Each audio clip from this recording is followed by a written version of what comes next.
tim ini sangat aktif FGMI dan luar biasa mengatur satu kesempatan yang sangat baik.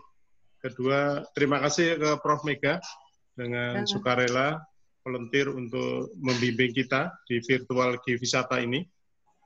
Dan juga di sini ada Dedengkot Yagi, Pak Ipul segala macam, dan nanti akan bicara itu Pak Ipul juga mungkin next week. Dan selamat datang di virtual G-Wisata dari rumah ini yang dioperate oleh FGMI. Saya sangat mengapresiasi Yagi, mengapresiasi kegiatan-kegiatan semacam ini. Selanjutnya, untuk tidak berpanjang waktu, karena ini sambil ngabuburit, kami silakan ke Prof. Mega, tapi sebelumnya biar Mas Rapper yang nanti meng-guidance. Kami kembalikan Mas Rapper. Baik, terima kasih Pak Burhan. Oke, jadi peserta ada 38 yang terdaftar. Kita bisa mulai dulu saja sambil menunggu yang lain. Saya akan share screen dulu. Kita sore ini ke Ciletuh Pelabuhan Ratu. Nah, nanti akan ada apa saja di Ciletuh Pelabuhan Ratu. Prof. Mega akan menjelaskan, karena kebetulan Prof. Mega ini yang saksi hidup Ciletuh dari mulai awal, dari bukan tempat yang biasa-biasa aja sampai sekarang tempat yang sudah berkelas dunia. Ini adalah rute kita. Kita akan mulai nanti dari titik A. Di sini adalah Geopark Information Center-nya punya Ciletuh. Kemudian kita nanti akan mampir ke beberapa lokasi hingga ke huruf D ini adalah Kampung Cipta Gelar. Ini kalau kurang lebih itinerary kita.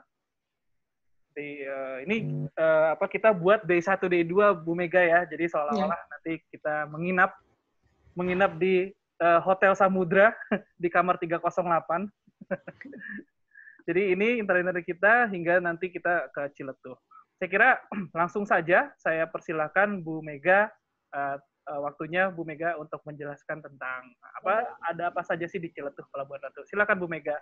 Oke, Assalamualaikum warahmatullahi wabarakatuh. Selamat sore semuanya yang sudah ikut bergabung di acara virtual wisata ke Ciletuh ini. Nah, hari ini mungkin saya akan mengajak teman-teman semua untuk berwisata ke Ciletuh. Ini harusnya rute yang saya ajak ini kurang lebih rute untuk 2 hari kita perjalanan ya. Jadi kita coba selesaikan dalam 2 hari, 2 jam ini ya. 2 jam mungkin kurang gitu karena kita menjelang nanti ke maghrib. Nah, jadi saya ingin perlihatkan dulu. Nah, mungkin di start pertama kan kita dari Geopark Information Center ya. Jadi nanti kalau teman-teman masuk di Pelabuhan Ratu, Kota Pelabuhan Ratu di wilayah Citepus, nah kita akan lihat atau kita akan masuk pertama ke Geopark Information Center untuk bisa mendapatkan penjelasan-penjelasan tentang Geopark itu sendiri, apa itu Geopark dan sebagainya. Nanti mungkin, nah ini seperti ini diperlihatkan Pak Reza. Jadi ini di pinggir jalan ya di Pantai Citepus, aksesnya sungguh mudah sebetulnya walaupun agak di tikungan. Jadi kalau berbelok memang agak sedikit susah ya. Nah mungkin ini gerbang pintu masuknya. Nah, sekarang kalau kita masuk ke dalam, kita bisa melihat seperti apa kondisi di dalam pusat informasi ini. Nah, pusat informasi ini free akses, jadi bisa siapa saja datang ke sana, jadi tidak berbayar. Dan sebetulnya buka 24 jam ya, 24 jam karena memang petugas yang bekerja di sana itu sudah tinggal juga di dalam wisata itu.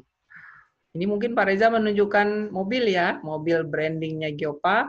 Ini kebetulan mobil dinasnya Pak Bupati, ini kita branding juga dengan Geopark dulu ya, waktu kita di awal pada saat kita akan penilaian. Jadi waktu itu mungkin hampir ada 10 mobil dinas Pemda ini semua di branding dengan gambar-gambar di Geopark yang berbeda-beda. Ini salah satunya mobil dinasnya Pak Bupati yang kita pakai untuk jalan-jalan ya, seolah-olah kita kira-kira begitu.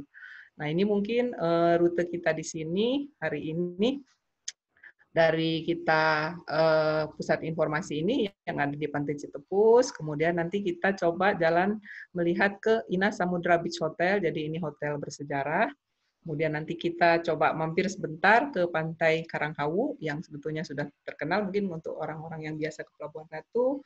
kemudian kita coba berendam sebentar di air panas ya di Cisolok. Kemudian nanti kita rencananya kita makan siang nih ceritanya ya di Kasepuhan Adat Sinaresmi di Abah Asep gitu.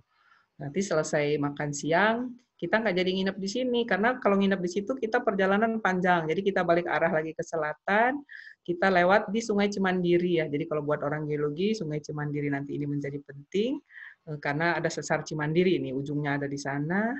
Kemudian kita dari Cimandiri, kita langsung menuju jalan baru nih. Ini jalan yang cukup bersejarah mungkin ya untuk orang Sukabumi, karena jalan kurang lebih 33 kilo, selesai dibangun kurang dari 1 tahun, gara-gara ada geopark gitu. Jadi kalau nggak ada geopark, belum tentu jalannya ada itu ya.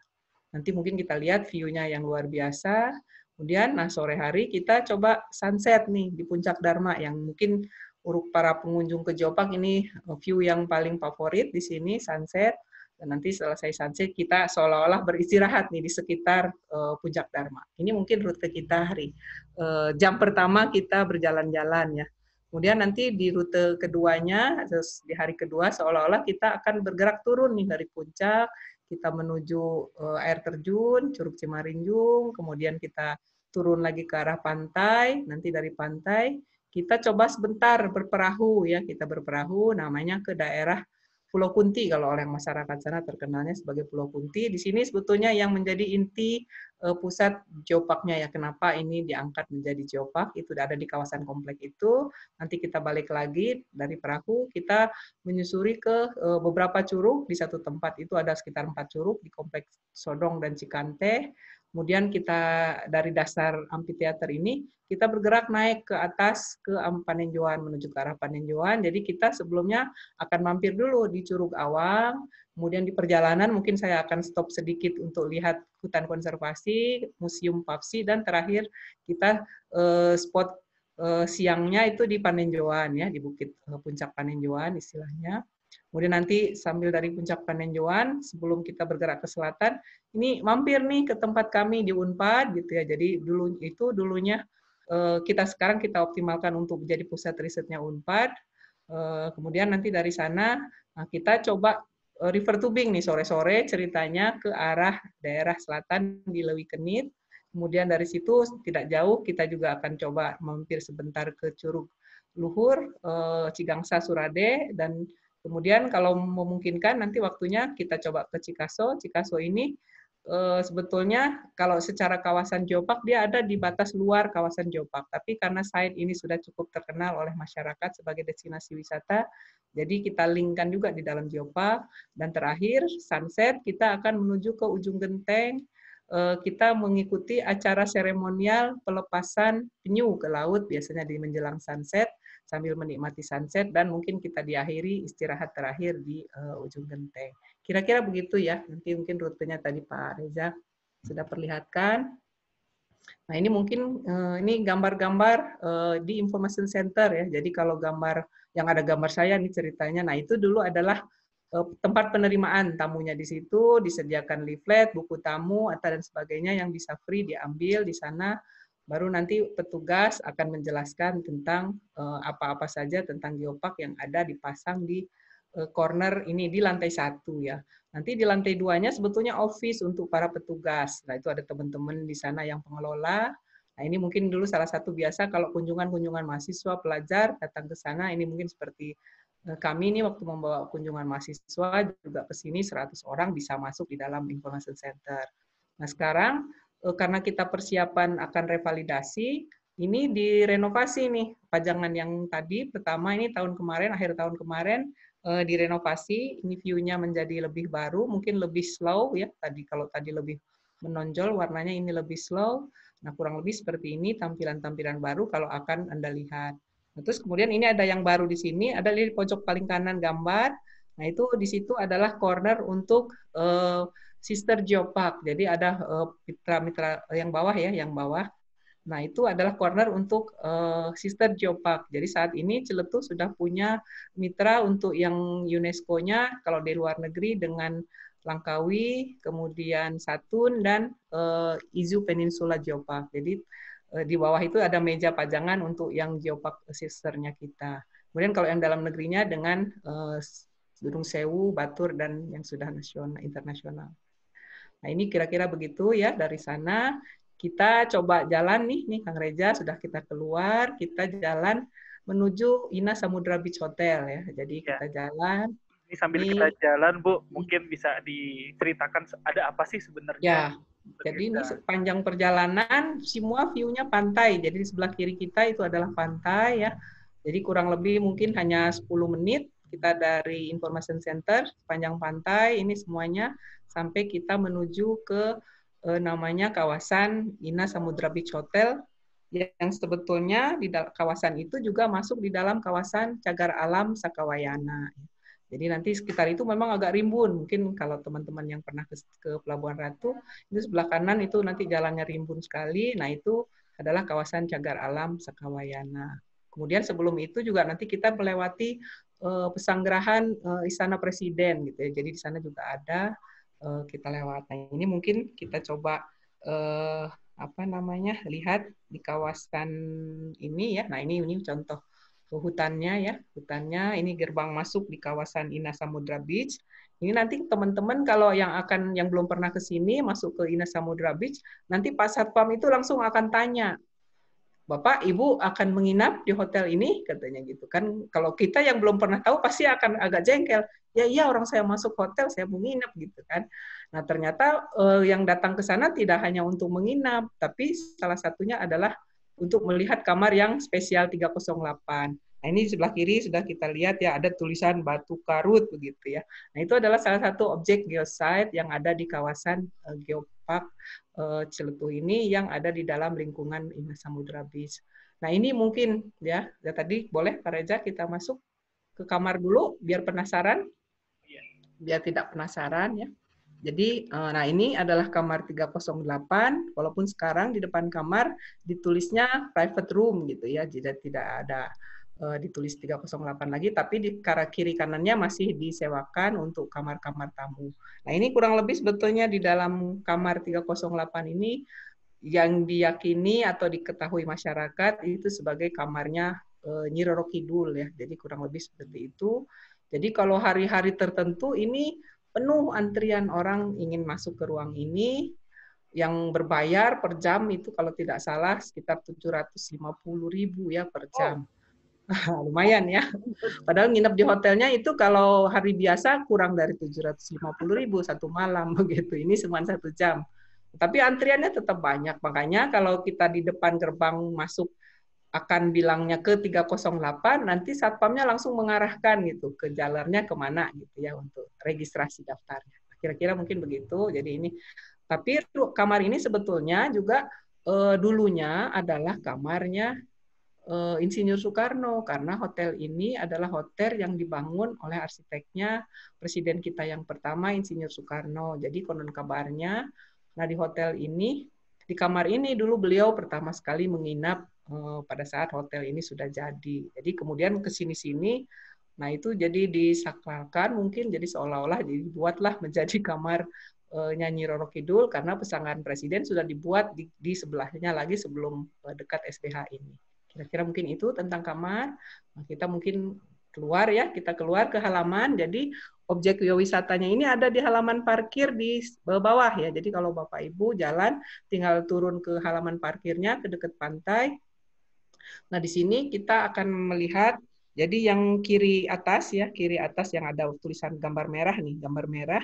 Nah, itu dinding di pinggir jalan sebetulnya. Jadi di atas ini adalah jalan yang tadi kita lewati. Nah itu, nah di situ kita bisa lihat ada batu-batu seperti menumpuk. Jadi di situ batuannya sebetulnya lebih ke tuff atau produk vulkanik, piroklastik ya. Tapi dia menunjukkan struktur kekar-kekar kolom begitu seperti runtuhannya. Yang lebih jelasnya lagi kalau di sebelah kanan di bawahnya dan sebelah kiri. Nah itu kita bisa lihat.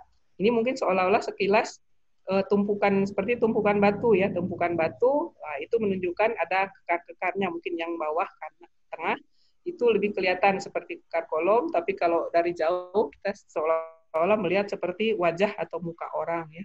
Nah ini dari segi batuannya tetap ini adalah piroklastik. Jadi kalau kita dekati ini akan terlihat batuannya berlapis-lapis seperti yang di ujung kanan ya, di ujung kanan. Nah itu yang di pantainya. Jadi kalau kita terus ke arah pantai di depan Samudra Beach Hotel ini ke arah Sakawayana ke kirinya, nah kita akan menemukan sebetulnya perlapisan batuan-batuan piroklastiknya seperti itu.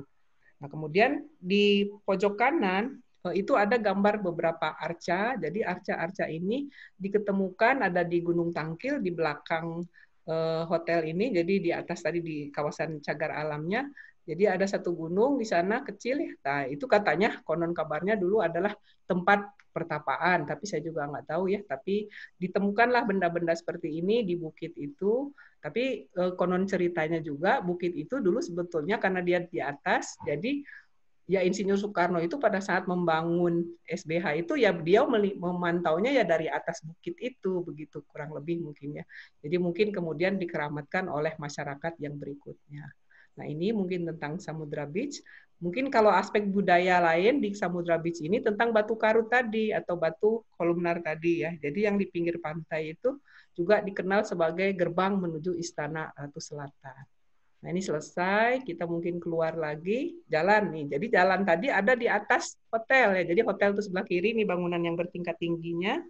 Nah itu adalah kawasan hotelnya. Ini sebelah kanan ini adalah kawasan hutan cagar alam Sakawayana ya. Jadi di sini banyak sekali monyet. Jadi kalau kita lewat, nah jangan sesekali Bapak Ibu memberi makan ya ke monyet-monyetnya karena nanti dia akan terbiasa. Nah ini kita lanjut terus dari sini kita akan menuju ke geyser, tapi sambil lewat kita akan berhenti di satu pantai.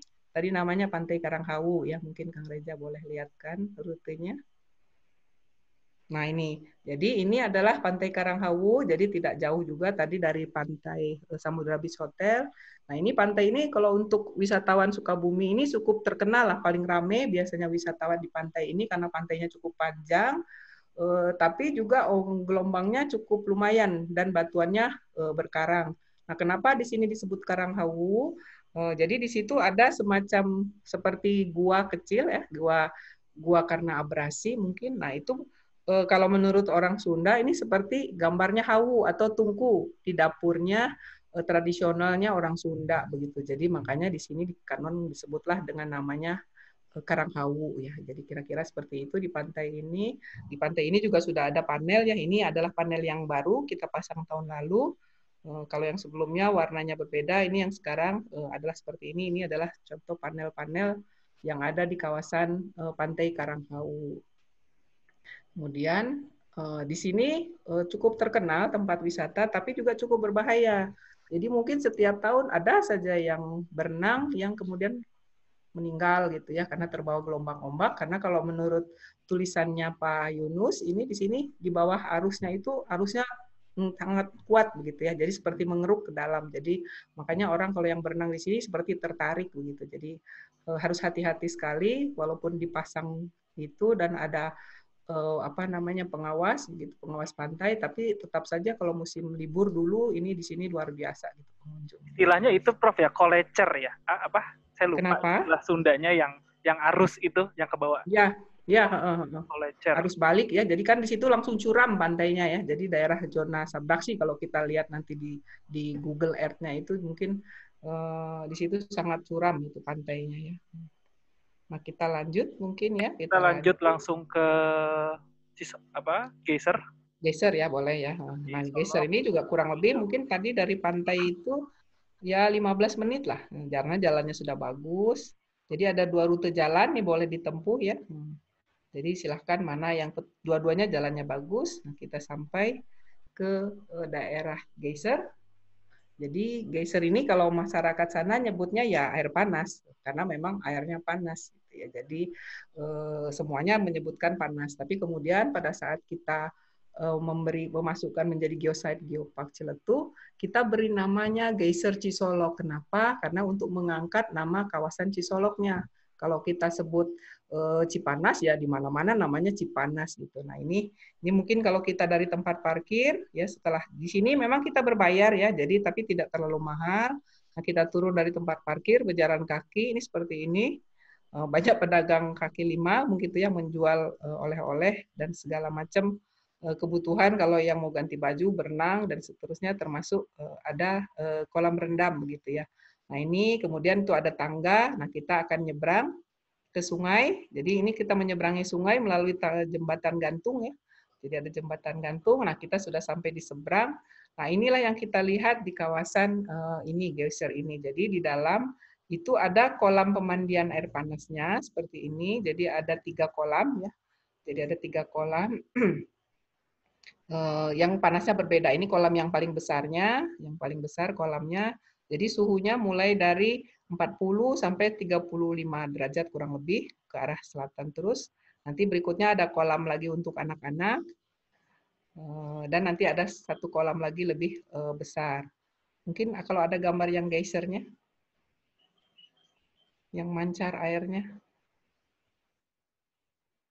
Nah ini ya, agak pecah ya gambarnya. Nah ini di sungainya, jadi air panasnya itu memancar di dasar sungai, dari dasar sungai. Jadi ada beberapa lubang semburan ya di sepanjang sungai ini.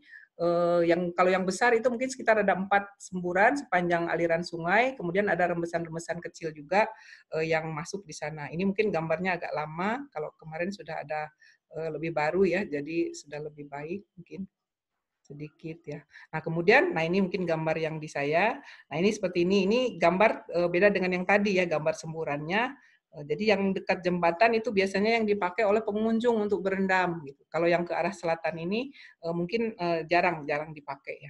Nah kemudian di dalam itu juga kita bisa menemukan gambar seperti di kanan ini adalah gambar endapan travertin atau karbonat CaCO3 yang dulunya adalah bekas lubang kepundan atau tempat keluar semburan air panasnya. Jadi seperti gambar kecil di bawah itu adalah gambar yang pusat semburan yang sudah lama sekali ya. Jadi tetapi kita masih bisa lihat lubang kecil itu di bawahnya. Nah, itu seperti itu, lubang itu semburan yang lama. Terus kemudian yang gambar atas itu adalah juga yang membentuk seperti kubah kecil, itu semuanya adalah endapan dari travertin. Jadi nanti di sini mungkin di geyser ini biasanya cukup terkenal. Nah, seperti bulan puasa ini kemarin mungkin sehari sebelum puasa itu seharusnya banyak sekali masyarakat biasanya yang akan bebersih istilahnya yang mandi di sungai ini. Tapi karena kondisi Covid mungkin ini kawasannya juga jadi ditutup ya selama pandemi ini. Ini mungkin tentang Cisolok, jadi nanti silahkan kalau yang bertanya ya, saya tidak akan terlalu mendetail. Nah ini mungkin fasilitas-fasilitasnya, di sini ada tempat ganti bajunya, ada musola juga ada, dan ada warung-warung kecil yang menjual makanan-makanan ringan ya. Kurang lebih begitu. Selesai dari geyser. Kita lanjut ke Cipta Gelar ya, Bu Mega ya. Ya, ke Sinar Resmi kali ya. Cipta Gelar terlalu jauh. Tapi apa? Nggak boleh lah, mana aja yang dapat gambarnya. Gambarnya mumpung ada. Ini saya pengalaman ini Cipta Gelar dulu ya. Oke. Gambarnya. Nah ini Cipta Gelar adalah salah satu kampung adat ya, suku Kasepuhan dari Banten Kidul mungkin. Jadi ini termasuk kasepuhan yang paling besar ya, yang paling besar dibandingkan kampung adat yang lain. Jadi ada konon kabarnya cerita dari ini adalah pecahannya dulunya jadi ada 4 begitu ya. Jadi satu di sini, kemudian yang satu yang ke Baduy, satu yang ke Cipta Sinar Resmi, kemudian ada yang satu yang ke Ciamis gitu kalau nggak salah dulu begitu. Nah ini adalah yang di sini ini adalah leit ya. Jadi ini leit jimat istilahnya mungkin, jadi menjadi leit inti yang dipakai untuk menyimpan atau sebagai lumbung padi pada saat setelah panen. Jadi biasanya disimpan di sini. Nah, nanti kalau acara menyimpan beras padi di sana itu adalah ada upacaranya Serentahun gitu ya. Jadi itu mungkin upacara yang paling terkenal yang selalu ditunggu-tunggu untuk orang datang ke kasepuhan adat ini. Jadi kasepuhan ini sampai sekarang dikenal karena kebiasaan mereka memperlakukan atau kegiatan cocok tanam khususnya dengan padi ya. Jadi memperlakukan padi itu seperti manusia karena padi itu adalah pencerminan dari Dewi Sri katanya, kurang lebih begitu. Baik. Jadi baik Bu Mega, kita mau buka sesi tanya jawab Bu ya, mumpung boleh silahkan. Cipta Gelar. Jadi Bapak dan Ibu pada kesempatan sore hari ini. Jika ada yang ingin bertanya dengan Prof. Mega tentang tadi Bu Mega, kita sudah mulai dari Geopark Information Center ke Samudra Beach Hotel sampai ke Cipta Gelar. Silakan Bapak dan Ibu jika ada yang ingin bertanya kepada Prof. Mega, bisa unmute sendiri. Silakan Pak Husni kelihatannya. Halo Pak Husni, selamat sore, ketemu lagi. Iya, selamat sore. Silakan Pak Husni. Assalamualaikum Bu Mega. Ya, sore nih Pak Husni. Aduh, Bapak senior nih. Senior naon ay. Nice. Iya Bu Mega. Ya, gimana? Ya, ingin dapat informasi-informasi tambahan lah barangkali. Ya, monggo. Sampaikan. Yang pertama terkait dengan tema dari Geopark Ciletuh ini sebenarnya brandingnya seperti apa Bu? Itu yang diangkat utamanya seperti apa? Nah, nanti mungkin saya ingin membandingkan dengan tempat kami lah untuk depannya. Ya. Okay. Kemudian yang kedua tadi yang paling menarik kalau dari sisi adat saya kira ada dua. Satu tadi adalah Ina Beach Hotel. Nah, di situ legenda yang berkembang adalah tadi disebutkan Nyi Roro Kidul ya. Nyi Roro Kidul ya. Apakah ini sama dengan yang di daerah-daerah lain seperti di Jogja, di Kebumen, di sepanjang jalur selatan itu? Karena kan ada sebenarnya ada Nyi Roro Kidul, ada Ibu Ratu Kidul, ada Nyi Blorong. Nah, oke. Jadi yang mana itu? Kemudian yang lain tadi saya melihat ada ada tuf yang di batu karut. Ya, batu karut.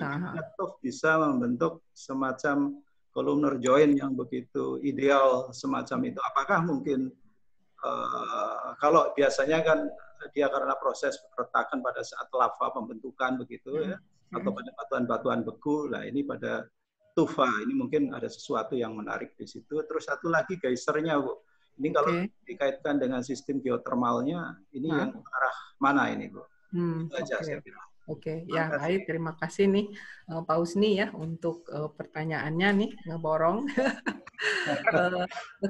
Terkait dengan tema ya, jadi kalau pada saat membuat Geopark ini tema kami mengikut ya waktu itu karena waktu sosialisasi Geopark di awal itu Pak Yunus waktu itu masih dari Sekretaris Badan Geologi ya yang sudah memberi tema-tema Geopark begitu ya. Nah, termasuk tema di Ciletuh itu dulu tentang pengangkatan zona subduksi ya dan pergeseran vulkanik purba begitulah kurang lebih temanya seperti itu. Nah, makanya karena temanya beliau sudah men-state dari sejak awal sosialisasi tentang potensi Geopark di Ciletuh sehingga kami saintisnya ya itulah yang mencari bukti-bukti untuk menyocokkan mendukung dengan tema yang sudah ada dan memang kawasan Ciletuh kan sudah dikenal sebagai salah satu bukti zona subduksi ya yang mungkin selama ini diyakini menyambung dari karang sambung begitu yang berumur Eosen. Nah, kira-kira seperti itu dan bukti-bukti itulah yang kemudian kita temukan di komplek Ciletuh tadi ya di komplek Ciletuh terutama nanti yang di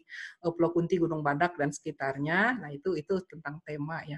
Memang kalau secara keseluruhan seluas Geopark tema itu pengangkatan zona subduksinya tidak pas begitu ya karena kalau itu kan hanya zona selatan tapi kemudian karena ada embel-embel tambahannya adalah pergeseran zona vulkanik nah maka yang utara ini menjadi tercover juga gitu ya tercover makanya dulu waktu kita disarankan untuk memperluas kawasan Geopark nah nyampe lah sampai ke kawasan ini yang geyser ini ya itu mungkin terkait tema. Nah kemudian tentang budaya ya keyakinan tentang Kamar 308 begitu. Memang kalau orang Sukabumi kan lebih mengenalnya sebagai menyebutnya Ratu Pantai Selatan atau Nyi Roro Kidul begitu ya. Menyebutnya sebagai Nyi Roro Kidul, makanya kemudian ada kamar tadi 308 itu.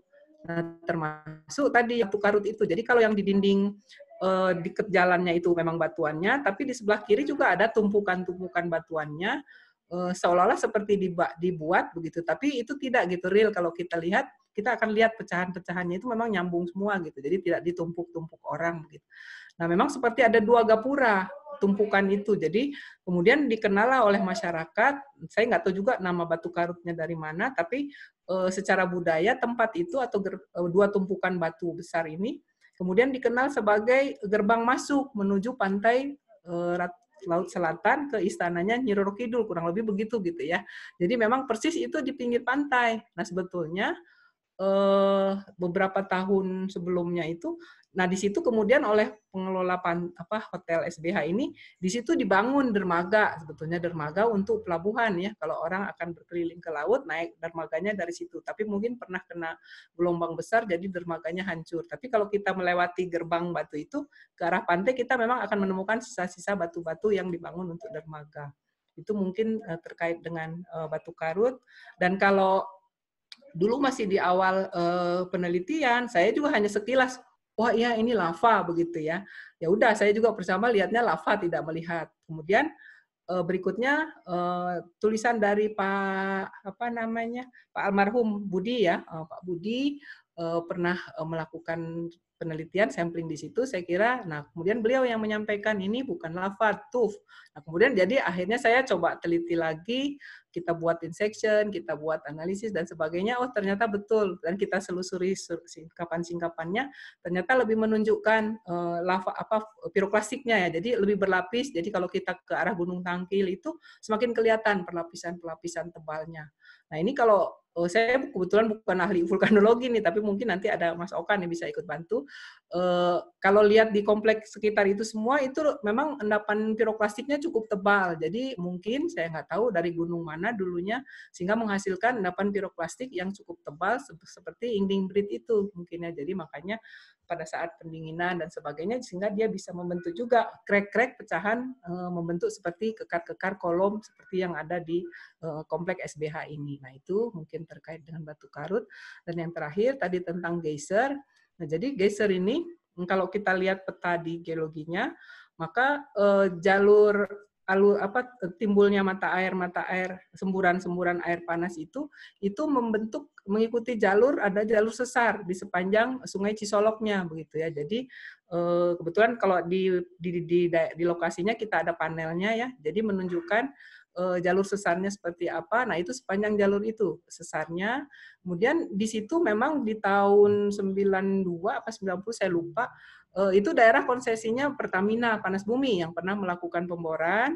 Nah, jadi kalau sekarang ada lokasinya di dekat parkir ya, di tempat parkiran itu ada lubang bekas sumur pemborannya Pertamina Panas Bumi dulu yang melakukan pemboran di sana dan melakukan kajian dan menghitung cadangan panas buminya kurang lebih 50 megawatt gitu ya di daerah situ untuk dikembangkan panas bumi. Dan kalau dari beberapa penelitian yang melakukan riset tentang potensi panas bumi ini dari mana, kemungkinannya kalau dari Gunung Salak memang agak jauh ya, agak jauh, tapi yang lebih dekat dari situ adalah gunung aktifnya mungkin sudah mati ya. Jadi Gunung Sanggabuana di situ. Tapi mungkin dia masih menyimpan potensi panasnya yang lebih dekat ke arah itu.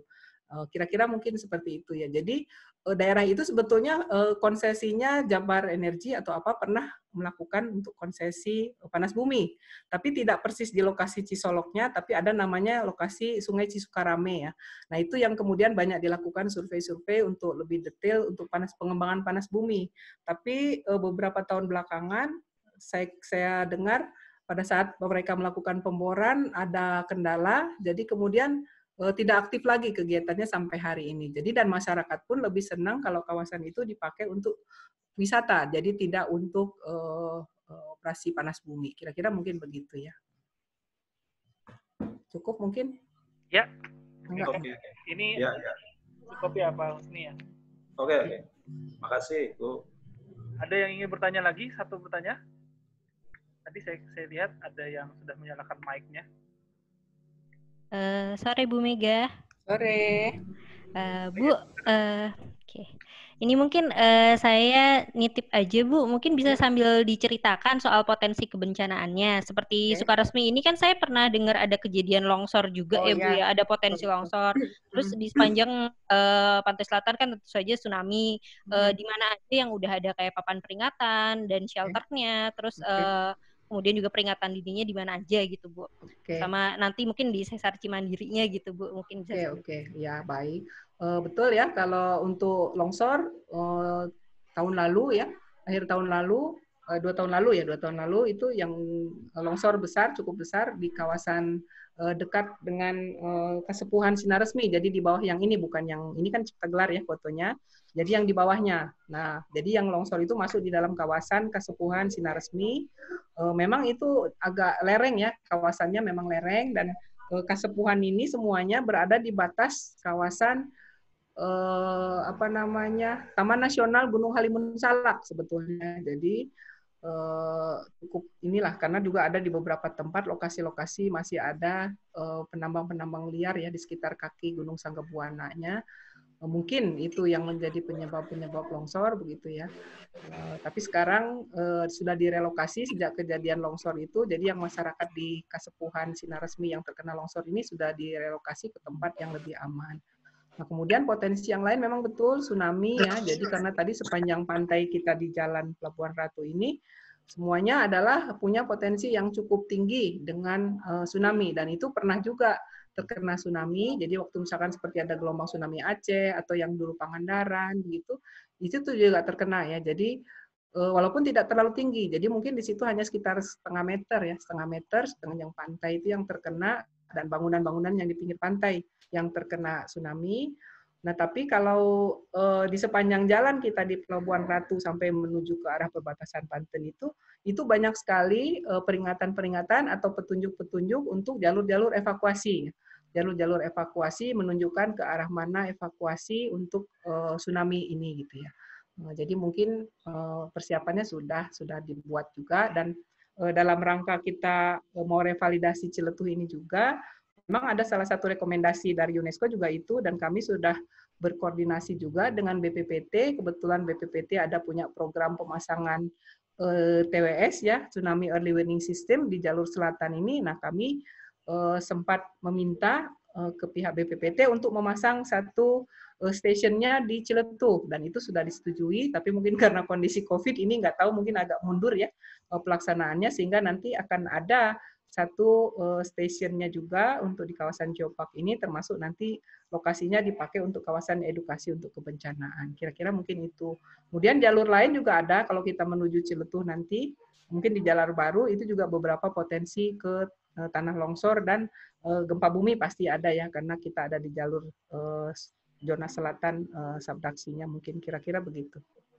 Ya. Makasih Bu Mega. Mau nanya?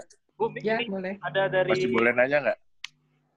Mangga gimana Pak Dokter? Bentar, dari Presiden JGI dulu ini Pak Budi Martono sudah japri saya. Oke. Akan cabut. Mangga cabut. Setelah ini ya, Pak Iben tadi ya? Pak Budi Martono. Iya, boleh, terserah. Mau nanti juga nggak apa-apa. Ya, ini Pak Budi Martono, silakan Pak Budi. Cabut. Cek.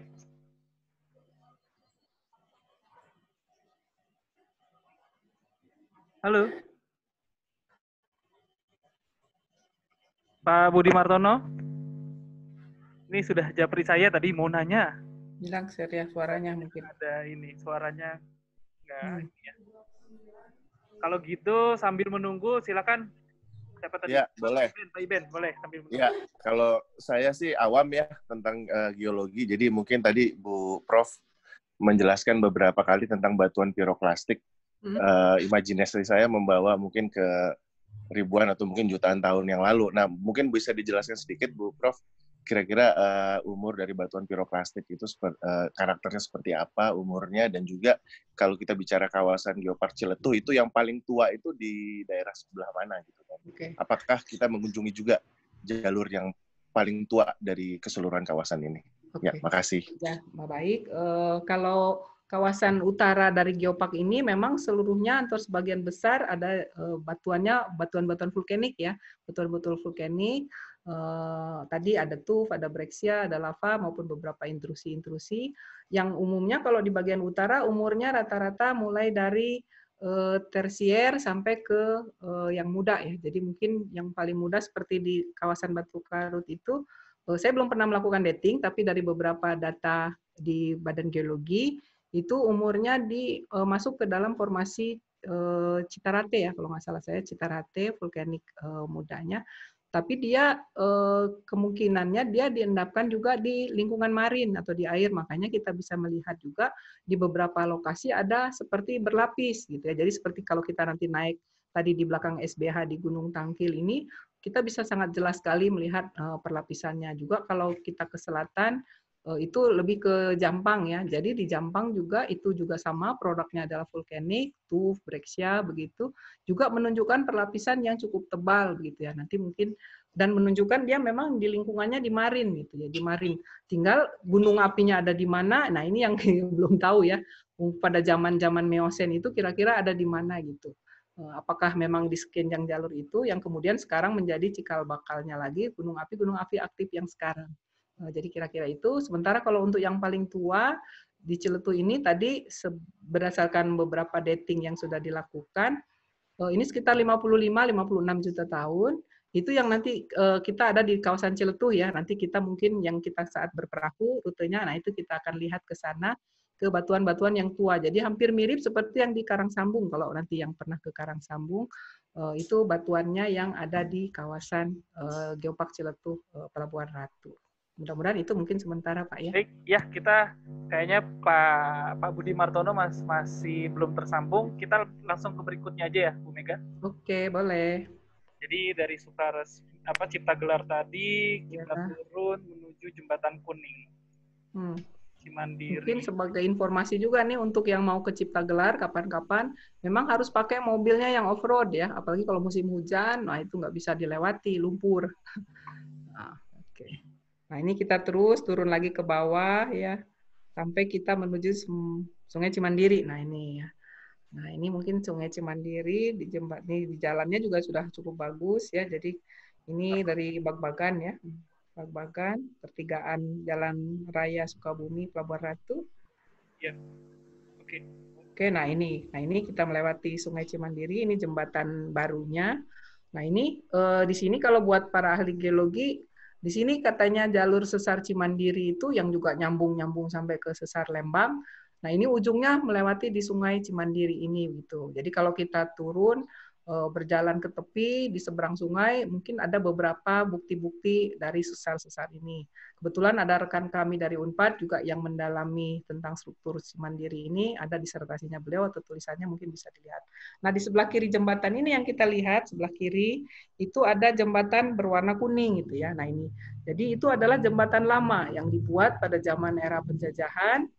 Itu di 19 berapa saya lupa ya tahunnya. Kalau nggak salah di sana ada ininya. Nah, ini jembatan ini cukup bersejarah karena dibuat oleh arsiteknya itu dari Inggris kalau nggak salah, perempuan. Sampai hari ini jembatannya itu masih kokoh berdiri gitu, walaupun tidak bisa dilewati karena itu hanya tinggal rangka betonnya saja, jadi tidak ada alasnya gitu. Jadi kalau kita mau jalan di jembatan ini harus hati-hati gitu karena kita jalan hanya di besi-besinya saja gitu. Tapi kadang-kadang anak-anak muda suka ada yang sensasi naik dari situ turun nyebur ke sungai begitu ya, cukup tinggi sekitar mungkin lebih dari 15 meter ke Sungai Cimandirinya ini di bawah sebelah kanan kita. Dan ini juga biasanya sungai ini menjadi rute kalau yang senang arung jeram itu dari arus liarnya stasiun arung jeramnya. Nah, ini finish terakhir yang paling jauh ini keluarnya di sini di Sungai Cimandiri ini gitu. Jadi ini cukup jauh gitu ya. Nah, ini mungkin jalur-jalur sesar Cimandiri. Jadi ini jembatan kuning sesar Cimandiri ini kita masukkan juga ke aspek budaya yang baru ya, istilahnya sebagai bukti tinggalan dari kolonialisme penjajahan Belanda di kawasan Geopark ini bukti-bukti untuk masuk ke dalam budayanya.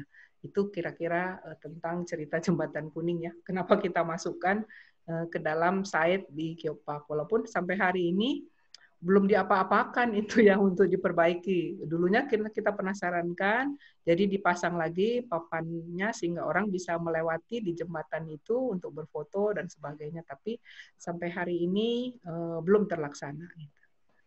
Oke, mungkin kita lanjut, Kang Reza. Menanjak. Bu Mega, kita ke lewat jalan baru ya. Ya, ini lewat jalan baru terus ya. Nanti mungkin di slide saya ada foto sedikit jalan barunya. Jadi kalau kita lewat jalan baru ini pemandangannya luar biasa sangat indah begitu ya. Nah, ini tadi jembatan. Nah, ini ya. Jadi ini sepanjang pantai jalur jalannya terus begitu. Ini di sebelah kanan di daerah apa namanya? Wihara. Jadi di daerah wihara, di sana ada wihara walaupun tidak masuk budaya ya karena ini relatif baru wiharanya. Jadi biasanya cukup banyak juga pengunjung yang datang ke wihara ini di pantai dekat di perjalanan Jalan Baru ini. Jadi Jalan Barunya kita lihat mulus terus. Nanti kalau kita sampai ke Puncak Dharma, jadi view-nya di lokasi dekat Puncak Dharma kita bisa melihat dua teluk, Teluk Pelabuhan Ratu maupun nanti Teluk Ciletuhnya sendiri, begitu ya. Jadi kalau ada dapat view.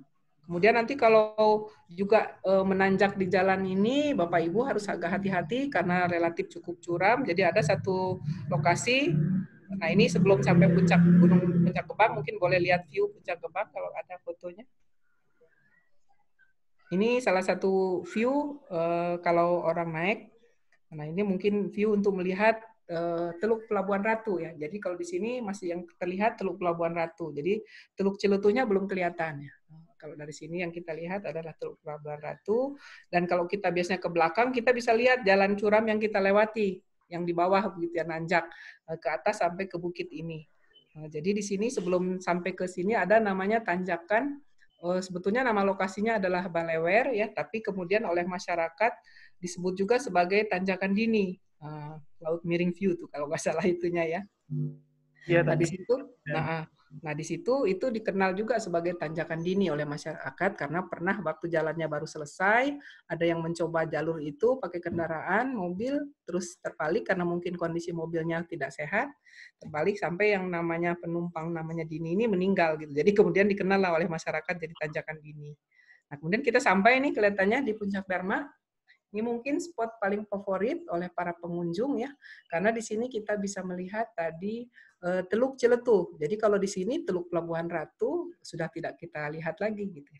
Tapi kalau kita ke Bukit Cikalapa namanya, nah kita bisa lihat juga dua sisi teluk. Nah ini kalau dari sini, nah ini adalah view Teluk Pelabuhan Ratunya ya. Jadi ini mungkin foto lama ya, jadi kita lihat di pantai itu masih sepi, masih belum ada macam-macam. Nah ini jadi dulu orang hanya bertenda, camping begitu ya, untuk ke lokasi ini. Nanti bisa lihat di foto slide saya mungkin Kang Reza. Nah ini ya, jadi ini kita sampai di puncak Dharma ini itu yang di bawah itu adalah view Teluk Ciletuhnya yang membentuk seperti setengah lingkaran. Jadi di situ ada sebelah kanan bawah itu ada foto gambar gerbang masuk. Di sini tidak berbayar juga ya. Jadi hampir di semua geopark ini site-nya tidak ada yang berbayar kecuali tadi yang di geyser ya.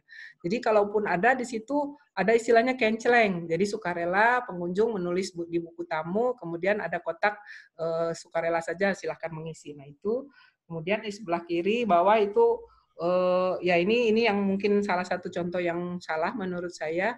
Jadi ada yang memasang nih tulisan Puncak Dharma begitu ya.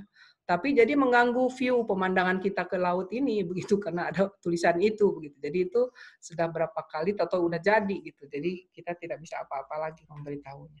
Nah, ini gambar di atas ini kita perlihatkan ada Pulau Mandra, Pulau Kunti terus ke arah selatannya. Nah, disitulah sebetulnya batuan-batuan tertua tadi yang ditanya Pak Iben yang paling tua di Ciletuh ini ada di kompleks ini. Jadi batuan-batuan yang berasal dari kerak samudra itu kita ketemukannya di lokasi-lokasi ini. Dan ini semua lokasi tersebut menjadi kawasan Suaka Marga Satwa. Jadi tidak bisa akses umum ya. Jadi hanya para peneliti yang bisa masuk ke sana. Kalau pengunjung biasanya hanya dari pantai saja dengan berperahu, kemudian nanti turun di pantai. Tapi itu pun harus pengetahuan dari BKSDA yang mengelola Suaka Marga Satwa tersebut. Kemudian itu ada penunjuk Muara Ciletuh. Jadi nama Ciletuh ini sebetulnya tadi diambil tadi secara geografis adalah nama sungai, Sungai Ciletuh ya, dan teluknya Ciletuh. Jadi tidak ada nama desanya Ciletuh di sana. Jadi makanya dulu waktu kita mengangkat nama ini jadi Geopark Ciletuh, orang Sukabumi pun nggak tahu di mana itu Ciletuh karena memang tidak ada nama desa atau namanya Ciletuh. Jadi yang kita angkat namanya adalah nama geografis sungai dan secara geologi ini sudah dikenal gitu tulisan-tulisan mengangkat nama Ciletuh. Kemudian kita lihat di pinggir pantai itu masih kosong. Jadi ini foto tahun 2014 masih saya di awal membuat geopark ya. Itu seperti itu kondisinya bersih pantainya. Ini kurang lebih lingkaran pantai ini hampir 7 kilo dari ujung sampai ujung gitu ya. Nah, sekarang kita lihat kondisi gambar berikutnya mungkin Kang Reza slide berikutnya. Nah, di bawah ya. Nah, itu di bawah ini sudah penuh. Nah, di situ itu sudah penuh hotel-hotel atau homestay atau apalah itu namanya, semua mulai dibangun di sepanjang itu, termasuk pedagang-pedagang kios-kios itu sudah mulai membangun di situ gitu ya. Jadi hanya dalam periode waktu 2-3 tahun setelah ditetapkan, langsung tiba-tiba banyak yang membangun hotel, nggak tahu dari mana, nah di sekitar kawasan itu. Padahal kita dulu dari Badan Pengelola sedang membuat konsep, di sini tuh akan dibuat apa, dibangun apa, begitu. Jadi waktu kita ajukan di dossier itu, gambar-gambar desain itu sudah ada, sudah dibuat oleh arsitek, begitu. Tapi mungkin tidak terlaksana. Dan ini contoh di depan, ini adalah salah satu panel yang baru ya, baru kita pasang akhir tahun lalu juga. Ini mungkin masih kelihatan ada bungkus kertasnya, baru selesai masang kelihatannya tahun lalu. Nah ini kita baru mengganti panel-panel seperti ini ya. Jadi ini panel, jadi di setiap lokasi ini kurang lebih rata-rata ada yang 3 panel atau 2 panel atau 1 panel. Jadi kalau yang seperti ini panel umum. Panel umum isinya tentang semua geosite itu ada di situ disebutkan, tapi nanti biasanya ada di pojok khusus, ada panel khususnya tentang view ini tuh apa, dijelaskan. Kemudian nanti panel terpisah lagi, ada budayanya apa. Jadi sekarang yang saya tahu, kita di dalam satu panel katanya tidak boleh menyatukan semua ceritanya gitu. Dan di sini mungkin yang terkenal orang kalau datang di Ciletuh ini tadi melihat view sunset ya. Jadi biasanya jadi di rute pertama ini kita akhiri di sini untuk melihat pemandangan sunset di Ciletuh Pelabuhan Ratu. Jadi kalau sebelah kiri kita lihat itu adalah lembah yang sangat luas ya. Jadi ini bagian dari nanti amphitheater Ciletuh yang terkenal kita angkat juga sebagai bagian dari tema Geopark ini. Ini mungkin rute terakhir kita di sini, dan biasanya pengunjung bisa berkemah di sekitar Puncak Dharma ini, tapi memang agak sulit air di sini karena memang tidak ada penduduk di sekitar atas Puncak Dharma ini. Jadi kalau berkemah orang biasanya agak turun sedikit ke arah lembah. Ada namanya kayak camping ground, tapi sudah ada pengelolanya. Itu biasanya seperti ada beberapa lah, nanti mungkin teman-teman ke sana bisa untuk berkemah, tapi semi tenda. Jadi mereka menyediakan space-nya, tendanya sudah disiapkan, kita tidak, atau yang model seperti di homestay-nya juga ada gitu. Jadi seperti demikian. Lanjut mungkin Kang Reja, kita turun. Kalau kita turun, nah ini ya dari Puncak Dharma mungkin petanya. Kita turun ke Cimarinjung ya Prof ya? Ya, kita turun, terus nah itu tadi penginapan ya, ada Bukit Soca itu namanya, kemudian macam-macam mungkin. Nah kita turun, terus ke panjang jalan ini, sampai nanti ke arah, kurang lebih ini, jadi Curug Cimarinjung. Jadi Curug Cimarinjung ini kalau kita turun dari Puncak Dharma itu, hanya kurang lebih 10 menit ya, 10 menit karena jalannya baru, jadi kita lihat ini view-nya cukup tinggi ya, cukup tinggi. Jadi seperti ada 2 jenjang, atas dan bawah nih kalau gambar kiri. Ini kalau suasana seperti sekarang nih musim hujan. Jadi airnya cukup besar, deras, kemudian agak sedikit keruh ya, sedikit keruh karena dia membawa sedimentasi itu. Tapi kalau pada saat musim kemarau panjang seperti tahun lalu, nah jadi gambarnya seperti sebelah kanan ini gitu. Jadi pengunjung jadi bisa turun ke bawah. Biasanya sih tidak boleh turun ke bawah. Ini jadi kalau surut begini bisa turun. Nah, jadi kalau buat para geologis ini kondisinya bagus. Kita bisa mendeskripsi dinding batu yang ini juga sama. Ini perlapisan dari tuf dan breksia gitu ya. Jadi dari formasi jampang. Nah, jadi nanti di sini sangat tebal sekali. Jadi sepanjang dinding ini semuanya adalah perlapisan dari formasi jampang, vulkanik. Jadi dianggap sebagai pengendapan di lingkungan laut gitu ya. Ini mungkin Curug Cimarinjung. Di atasnya ini juga sebetulnya ada curug-curug yang lain ya. Jadi ada Curug Dogdog, ada curug apa di aliran yang sama sebelum kita turun. Tapi kita biasanya yang paling favorit orang akan turun di sini ya, turun di sini. Biasanya kalau surut boleh berenang-berenang di bawah, tapi kalau airnya besar, jadi pengunjung hanya boleh duduk-duduk di batu seperti ini. Kalau sangat besar malah tidak nyampe ke sini juga, jadi hanya sampai di pos ada tulisan nanti untuk berfoto. Nah biasanya hanya sampai di situ saja kita sudah basah gitu ya, kalau airnya cukup besar. Jadi kalau tidak, sedang agak kemarau, nah ini pengunjung bisa turun seperti demikian di sini. Jadi ini perlapisan-perlapisan batuan-batuan vulkanik diendapkan di marin, ini sangat tebal sekali di sini kita bisa lihat. Ini mungkin, nah ini kadang-kadang pada musim kemarau, ini dinding dari air terjun ini oleh pada teman-teman dari kelompok pencinta alam yang didampingi oleh grup Vertical Rescue, kemudian Jampang gitu ya, asosiasi. Nah mereka melakukan panjat tebing nih di sungai di air terjun ini gitu ya. Jadi bisa dilakukan di sana, tapi harus dengan tadi ada yang mendampingi. Jadi kalau memang akan ada yang seperti itu wisatanya, nah itu harus mengontak kepada asosiasi yang mengelolanya gitu ya. Jadi kalau secara umum pengunjung ke sini ini yang paling banyak dikunjungi air terjun karena aksesnya paling mudah. Jadi dari pinggir jalan tadi kita ke parkiran, dari parkiran kita menyusuri irigasi. Jadi sungai alir ini dipakai untuk irigasi ke sawah, jadi kita berjalan di sekitar jalur irigasinya yang sudah diperbaiki.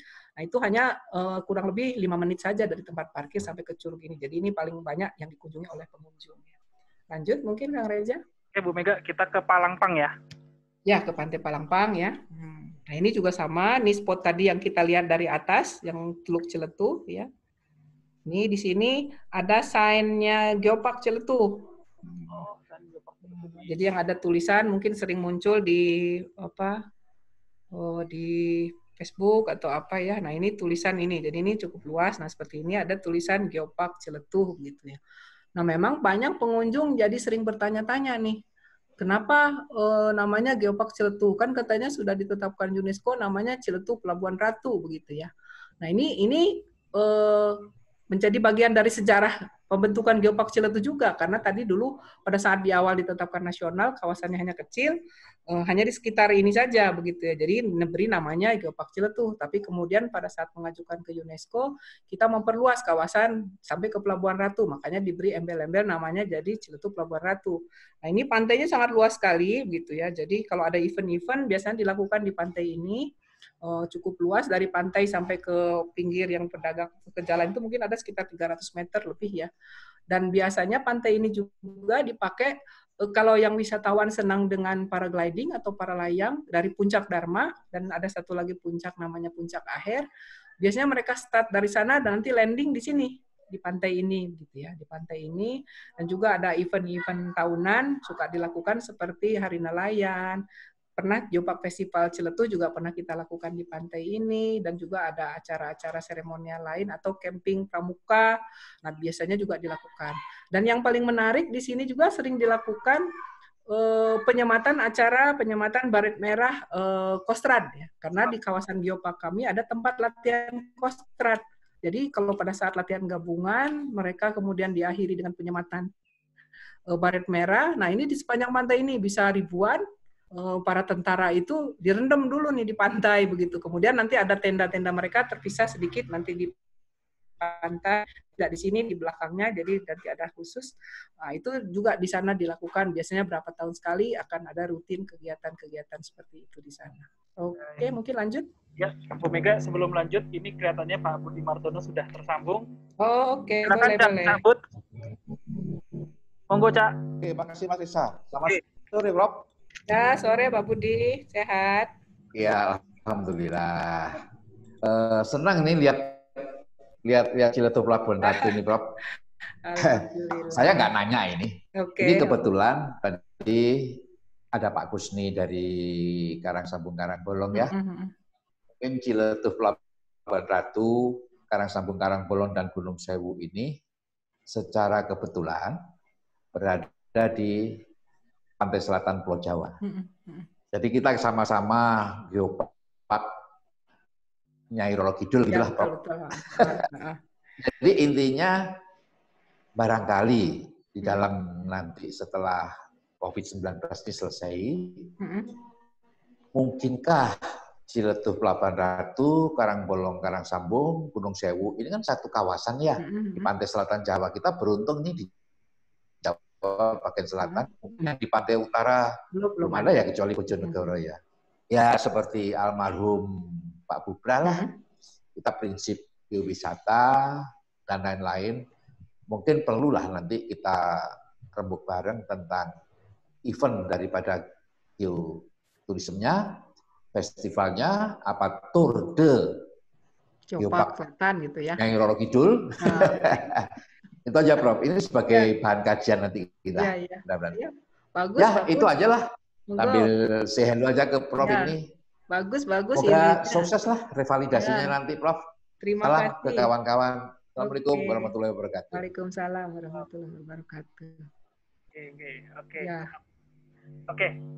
Kita langsung ke lokasi berikutnya ya, Bu. Ya, oke. Kita mungkin naik perahu nih ya Pak Reza ya. Kita naik perahu. Ya, tempat pelelangan. Dari pantai pelelangan ikan ini. Kita ke pantainya dulu, pelelangan ikan. Oke, ada ya. Ini bukan. Wah, bukan ini supermarket sebelahnya. Ini di seberang ya, di seberang dekat ada tempat baru. Mungkin nggak ada fotonya ya. Nggak ada, Bu Mega. Jadi kita langsung ke... Kita langsung dari tempat pelelangan ikan, biasanya perahu-perahu ya, jadi pengunjung bisa naik perahu, kita untuk menuju ke batuan paling tua nih yang ada di Geopark Ciletuh ya. Nah ini mungkin view-nya ya, view batuan-batuannya nih seperti ini. Jadi sepanjang pantainya nanti kita akan menemukan banyak bagan para nelayan ikan gitu yang dari bambu, atau kadang-kadang sebagian ada yang terapung. Nah ini batuan-batuan ini yang dikenal sebagai batuan melans ya, atau batuan campur aduk begitu ya. Jadi ini kita lihat, nah seperti ini batu-batuannya macam-macam komponennya, dari yang ukurannya besar, kecil, sampai ada yang hampir 2 meter ukuran komponennya, yang bervariasi isinya. Ada yang batuan metamorf, batuan-batuan ultrabasa, peridotit, sampai ke batuan-batuan asam dan batuan sedimen dari formasi Ciletuh gitu ya.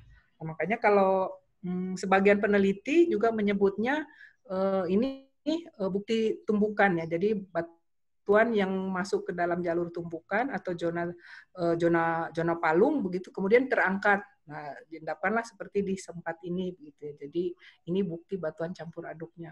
Tapi kalau semakin diteliti kita berbeda. Nah, ini mungkin naik sedikit para Kang Reza. Nah, ini ya. Ini ya. Nah, ini mungkin sebelah kiri ini cara kita datang ke sana naik perahu nih seperti ini. Sebelah kiri, jadi perahunya tidak ada yang besar ya. Karena kalau besar kita tidak bisa merapat ke pantai. Tapi sekarang sebagian sudah banyak perahunya ada pakai tutup juga, pakai atap, tapi kebanyakan nanti yang seperti ini.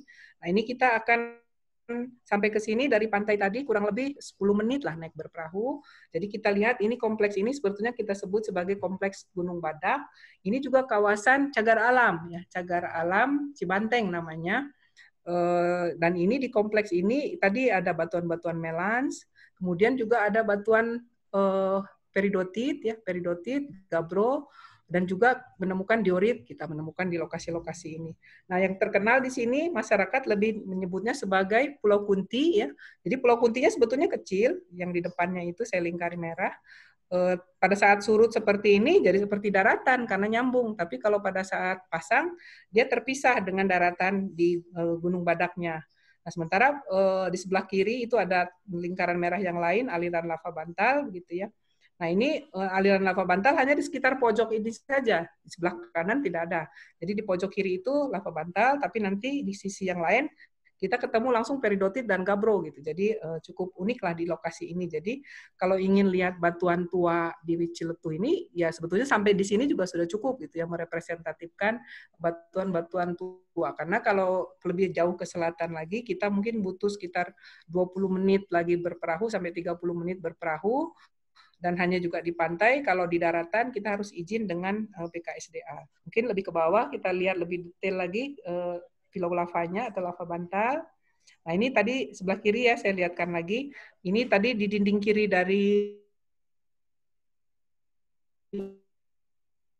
Gunung Badak, Sepan, orang di bahasa Sunda ini untuk nanak nasi gitu ya. Nah, makanya bentuknya seperti segitiga. Ini kalau dari hasil riset-riset kami, ini batuannya adalah diorit ya. Kemudian, nah ini yang saya lingkari di sebelah kanan, itu dinding sebelah utara dari Gunung Badak ini batuannya adalah serpentinit. Jadi peridotit yang sudah terubah menjadi serpentinit hanya di dinding ini, karena di belakang di atasnya sudah berbeda lagi batuannya. Nah, kemudian di pojok bawahnya, kalau kita turun ke arah pantainya, itu tadi yang filau lavanya. Gitu. Jadi sangat unik.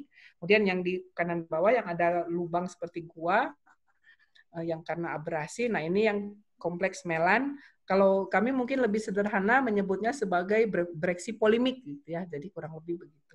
Lanjut mungkin ke bawah.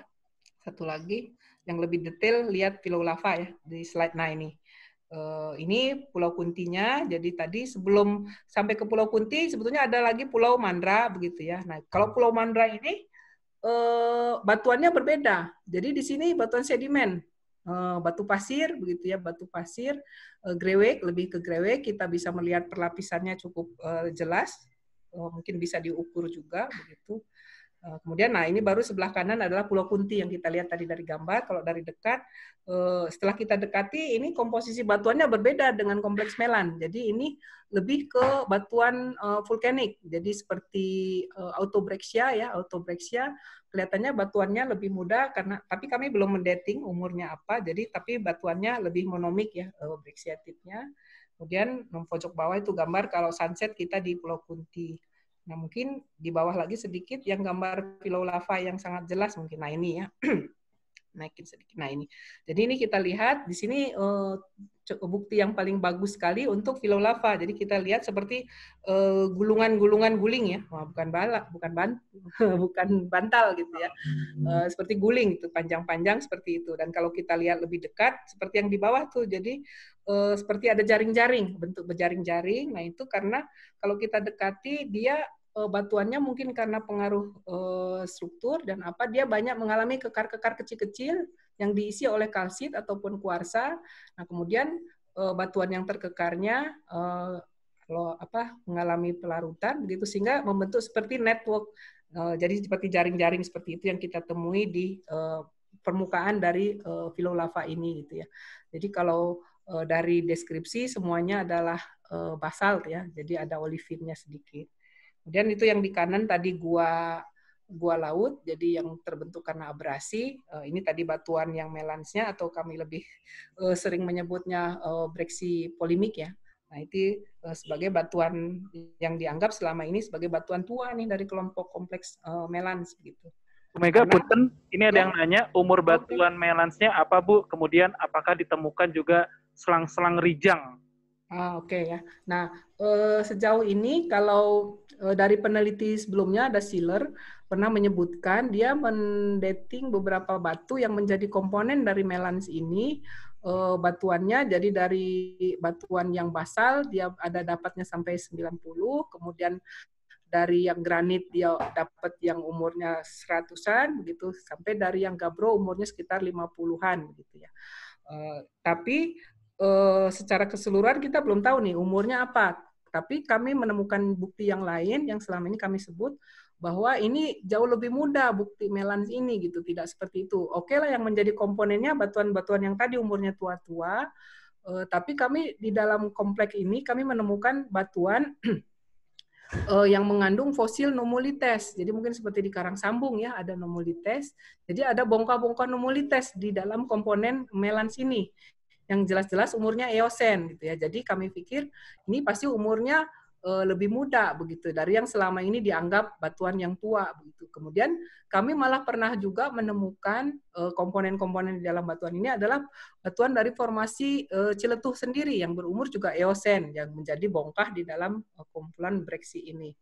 Malah pernah juga kami menemukan komponen atau bongkah-bongkah yang isinya moluska semua. Dan kalau moluska di sekitar Sukabumi ini ada formasi yang jauh lebih muda begitu. Jadi secara jelas umurnya belum tahu seperti apa yang mau kita pakai itu. Tapi yang pasti kami men-state ini umurnya jauh lebih muda dari Eosen begitu ya. Nah, sementara kalau Pulau Lava ini sejauh ini selama ini selalu dianggap ini bagian dari sekuennya oviolit di Ciletuh ya. Jadi bagian atas dari oviolit itu setelah batuan gabbro, kemudian peridotit, gabbro, kemudian nanti di atasnya ada Pulau Lava begitu ya. Dan ternyata setelah kami dating umurnya alhamdulillah jauh lebih muda begitu ya. Hanya 20-an, 22 kalau nggak salah. Jadi umurnya sama dengan Jampang gitu. Nah, sementara bongkah-bongkah chert sejauh ini tadi mungkin di gambar saya ada seperti bongkah sedikit seperti, nah ini sebelah kiri ya, nah ini seperti chert. Jadi di awal juga saya pikir ini rijang chert begitu ya. Mungkin Pak Usni juga pernah ke situ tuh ngecek bener nggak cer, tapi setelah kita bikin thin section cuma lempung merah gitu, jadi bukan cer. Nah beberapa bongka-bongka yang lain coba saya juga sejauh ini semuanya masih menunjukkan lempung merah, belum ada yang menunjukkan rijang. Jadi kami belum bisa menyebutkan di sini kita menemukan rijang atau tidak seperti di karang sabung. Jadi ya ini mungkin dari hasil riset kami, mungkin sebentar lagi akan ada publish papernya tentang Philo lava ini yang menyebutkan tadi umurnya adalah muda. Jadi ini mungkin bukan bagian dari yang berasal dari zona kerak samudra ya. Jadi ini dari pinggiran tepi kontinen gitu, gunung apinya gitu. Ya, Prof. Mega, sebelum kita pindah, nanti saya pindahkan ke Curug Sodong, ini juga ada yang bertanya, bukannya cagar alam nggak boleh untuk kegiatan wisata dari Pak Hendra Taulanyu? Oke, ya betul Pak Hendra. Jadi kawasan ini cagar alam maupun Suaka Marga Satwa yang ada di kawasan Geopark ini tidak untuk wisata gitu. Jadi biasanya kalau pengunjung yang akan datang ke situ itu harus mengajukan dulu izin ke kantor BKSDA. Jadi memberikan mengurus izin surat namanya SIMAKSI ya, surat izin masuk, ada membayar fee tertentu dan nanti harus didampingi oleh salah satu pengelola dari BKSDA. Termasuk kalau akan sampling. Nah, sekarang setelah ditetapkan jadi geopark pun, kami para peneliti kalau datang ke sana mau sampling pun kami harus bikin surat izin lagi sendiri begitu ya. Jadi harus ada menunjukkan surat izin, kepentingan sampling apa dan sebagainya, dan tadi harus selalu didampingi oleh badan pengelola dari geopark. Nah, memang karena ini sejak ini diangkat menjadi geopark, kita hanya mengenalkan kepada pengunjung ini melalui tadi jalur laut, jadi tidak melalui jalur darat. Jadi pengunjung hanya mengikuti dari perahu, kemudian di spot-spot tertentu seperti di sini turun sebentar, begitu ya, nyusur pantai, kemudian naik lagi. Jadi tidak diperkenankan untuk masuk lebih jauh ke dalam kawasan ini.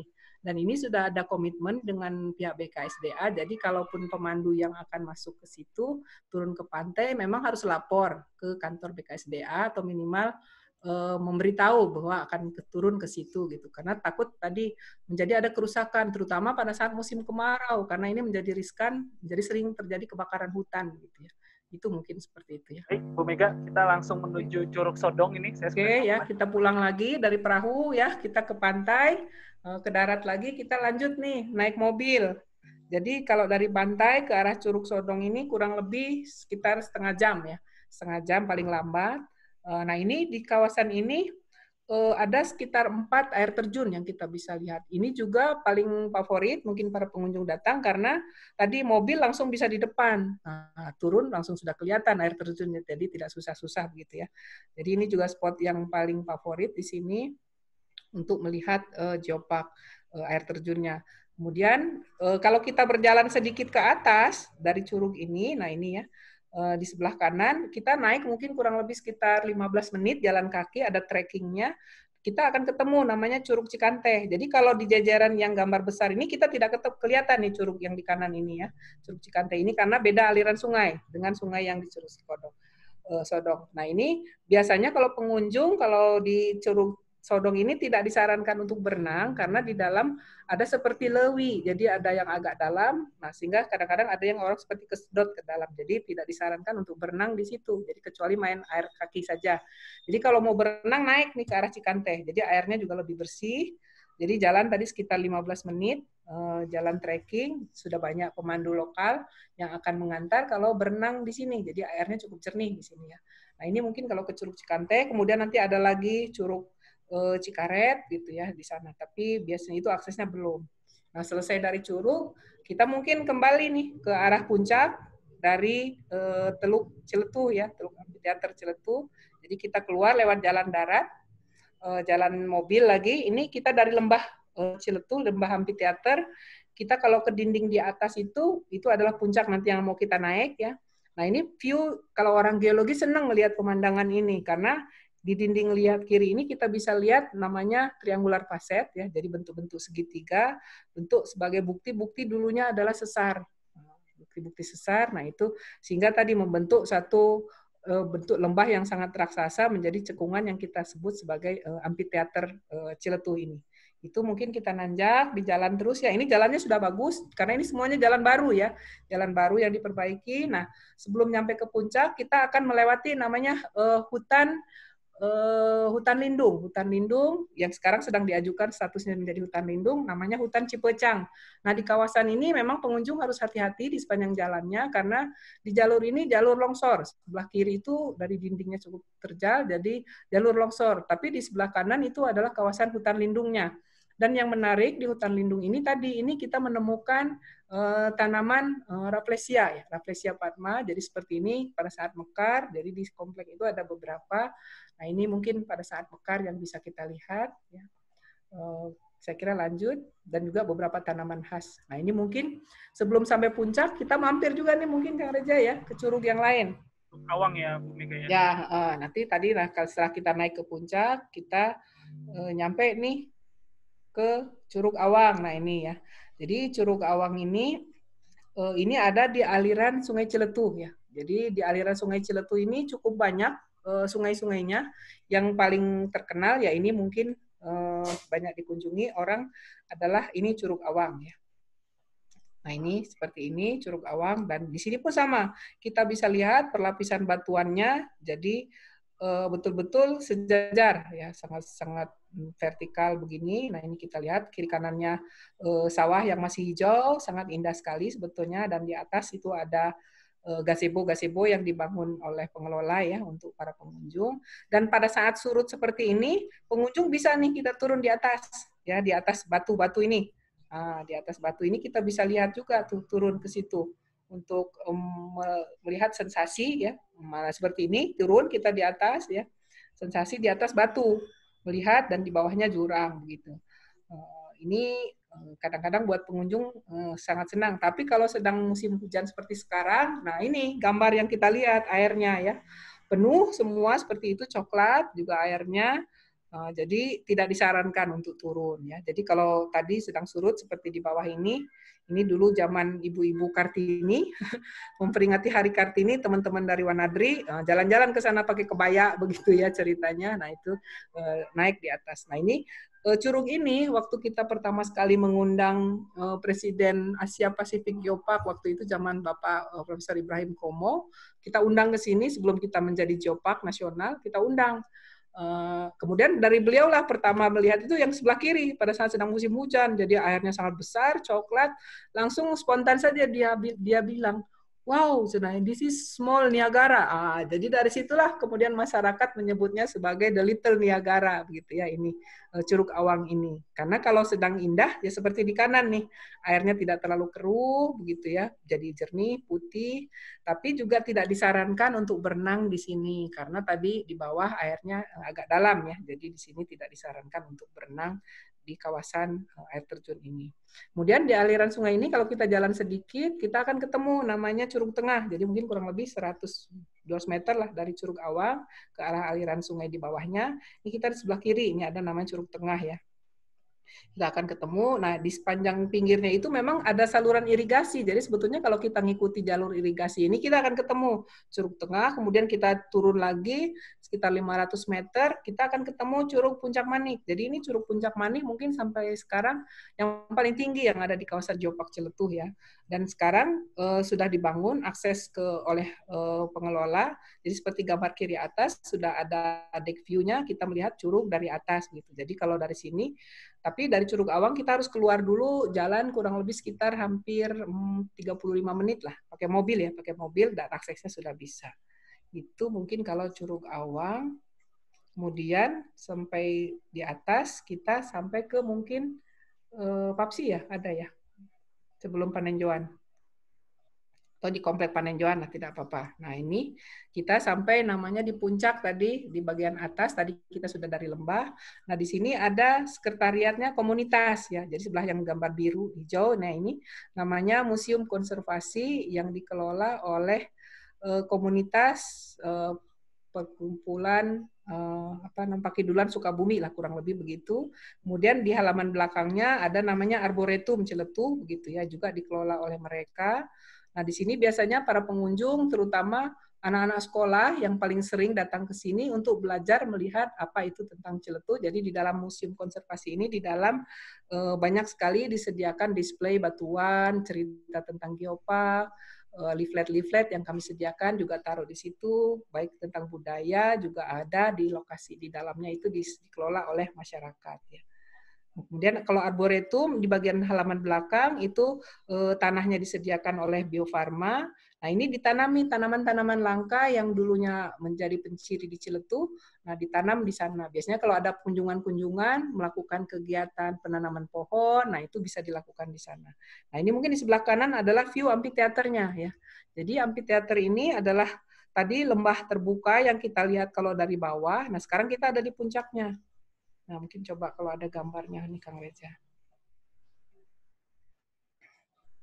Nah, ini kalau kita di depan ya, di depan namanya Panenjoan, ini sedang musim kemarau, jadi agak coklat warnanya seperti itu, dan sawahnya mungkin sudah habis panen ya, jadi lebih kering. Jadi, nah ini pemandangan dari puncak Panenjoan. Nah, ini kalau sedang suasana hijau, mungkin seperti ini. Jadi itu dinding lembah itu bisa kita lihat ya, seperti ini membentuk lengkung setengah lingkaran. Jadi itu di bawah itu kampung perkampungan yang tadi kita lewat ya, ada Curug Sodong dan sebagainya itu di kampung di sekitar ini. Nah ini sedang belum panen nih. Sekarang bulan-bulan sekarang nih harusnya mereka sedang panen ya. Jadi sedang panen di kawasan itu. Ini semua penampakan. Ini gambar ini diambil pagi hari. Jadi pagi hari sekitar jam 6, jadi masih ada awan-awan putih. Jadi sebetulnya ingin melihat negeri di atas awan, di sini juga dapat gitu ya kalau pagi-pagi.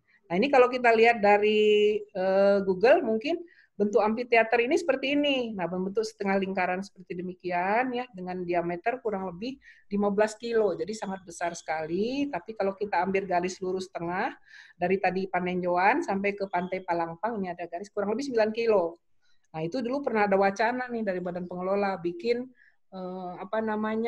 kereta gantung dari atas turun ke bawah gitu, tapi 9 kilo kepanjangan gitu buat bikin kereta gantung gitu ya. Nah itu mungkin seperti itu. Kemudian kalau kita lihat di sisi sebelah kiri ada seperti bukit-bukit kecil. Nah ini di bawah ya di lembah. Nah itu adalah kompleks tadi batuan-batuan tuanya. Jadi tadi yang cagar alam, Suaka Marga Satwa ini semua ada di kompleks ini. Jadi ini semuanya adalah kawasan lindung. Jadi kawasan lindung yang dikelola dari dulu oleh BKSDA. Jadi dari dulu ini ditetapkan dari zaman Belanda sebetulnya ini kawasan cagar ini begitu ya. Jadi sampai sekarang diupdate. Ini kalau kita lihat dari geologinya di dinding yang datar kanan itu yang kita sebut sebagai Plato Jampang atau tinggian Jampang ya. Tinggian Jampang yang diyakini dia mengalami longsor sehingga ambles membentuk tadi setengah lingkaran yang mengarah ke arah Teluk Ciletuh. Nah, ini kalau di geologinya bentuk setengah lingkaran itu yang berwarna hijau. Ya di peta geologis sebelah kanan, nah itu yang berwarna hijau sampai ke yang agak coklat di bawah. Jadi yang batuan-batuan hijau coklat di tengah itulah yang kompleks batuan-batuan tuanya. Jadi peridotit dan sebagainya, sementara yang hijau dia yang sedimen. Nah sekarang kalau di Panenjoan, ini yang sebelah kiri karena itu lahannya pribadi, jadi ya itu gimana suka-sukanya yang punya mau dibikin apa. Jadi tiap tahun saya ke sana itu berubah-ubah terus bentuknya begitu. Jadi moodnya yang punya lagi bikin apa ganti begini, lagi begitu ya. Nah, tetapi tidak jauh dari Bukit Panenjoan ini ada sekarang yang punya tanah pemerintah daerah yang akan dibuat jadi view deck jadi seperti ini menggantung begitu ceritanya gitu ya. Nah ini tapi ternyata realisasi di bawahnya nih jadi nggak menggantung gitu kesannya gitu ya. Jadi ini yang menjadi ya nggak tahu lah siapa yang salah begitu. Jadi seperti itu ya. Ini mungkin di sekitar Panenjoan yang kita lihat dan oke, mungkin itu ya. Jadi Panenjoan ini mungkin terkenal tadi dia dianggap sebagai amphitheater atau tapal kuda ya. Oke, Bu Mega, kita sekarang mau masuk sesi tanya jawab, tapi mau mampir dulu ke rumahnya Bu Mega ini. Oh iya nih, benar-benar ya. Bisa diajak ke rumahnya Bu Mega. Oke, mangga, nanti kapan-kapan kalau yang mau ke Ciletuh boleh mampir nih. Di ini Bu ya, Pian. Ya jadi Bu Mega punya rumah di Ciletuh ini kita bisa mampir-mampir ke sini ya Bu Mega ya. Ya, lagi terus ke kiri ya. Ke kiri ya. Kalau saya lihat kiri, belakang berarti ya, belakang. Nah ini maju sedikit mungkin ya, oke. Maju sedikit. Ya, maju sedikit terus. Ini sekarang sebetulnya dipakai untuk sekretariatnya kita, pusat riset ya. Lagi. Nah ini sebelah kiri nih Pak Reza, yang ada pagar. Ups, mundur sedikit. Oh ini ya. Ya, nah ini ya. Oke. Silakan masuk ke rumah Bu Mega. Silakan masuk ya ke rumah saya gitu ya. Jadi kapan-kapan boleh mampir. Ini juga suka dipakai oleh teman-teman PAPSI yang mengelolanya. Jadi kalau yang mau jadi homestay boleh. Nah, saat ini tempat itu juga kami pakai kadang-kadang menjadi kita sebetulnya Pusris punya pusat riset di Surade ya. Tapi tahun lalu waktu ada gempa besar, nah itu pusat riset kita yang di Surade ini, nah ini ya gambarnya, di pusat riset kita di Surade ini kena gempa bangunannya. Jadi retak-retak, pecah-pecah semua. Nah ini kita ada wacana memindahkan dulu sebelum ini direnovasi, kita akan pindahkan jadi information center untuk Pusris ini ke rumah yang tadi gitu. Jadi mungkin nanti kapan-kapan teman-teman bisa juga mampir di sana. Karena ini biasanya ada Kang Boyo yang suka mengelolanya, jadi bisa dipakai homestay juga atau apa bisa di sana gitu ya. Oke, mumpung lagi di rumah Bu Mega, kita lagi istirahat ini, Bapak dan Ibu, jika ada yang ingin bertanya silahkan. Nah, monggo. Nanti sambil bertanya saya akan langsung melancong ke daerah berikutnya. Ya. Silakan jika ada yang ingin bertanya, Bapak dan Ibu boleh ditanyakan ke Bu Mega. Halo. Ya, silakan, monggo. Pak Husni. Oh ya, makasih. Barangkali bukan tanya lah, kita komentar aja tadi dari apa yang disampaikan sangat bagus, Bu. Ya. Jadi ada beberapa hal. Mungkin tadi yang disampaikan Pak Budi nih, bagaimana kita di bagian selatan yang merupakan anak buah dari Nyi Roro Kidul ini menjadi satu kesatuan di dalam konteks membuat satu paketing antara bagian barat, bagian tengah, dan bagian timur, sehingga cerita tentang geopark dan juga cerita tentang tumbukan itu menjadi lebih komplit. Kalau kita coba lihat kan barangkali apa yang belum ada di Ciletuh bisa kita dapatkan di Karangsambung begitu.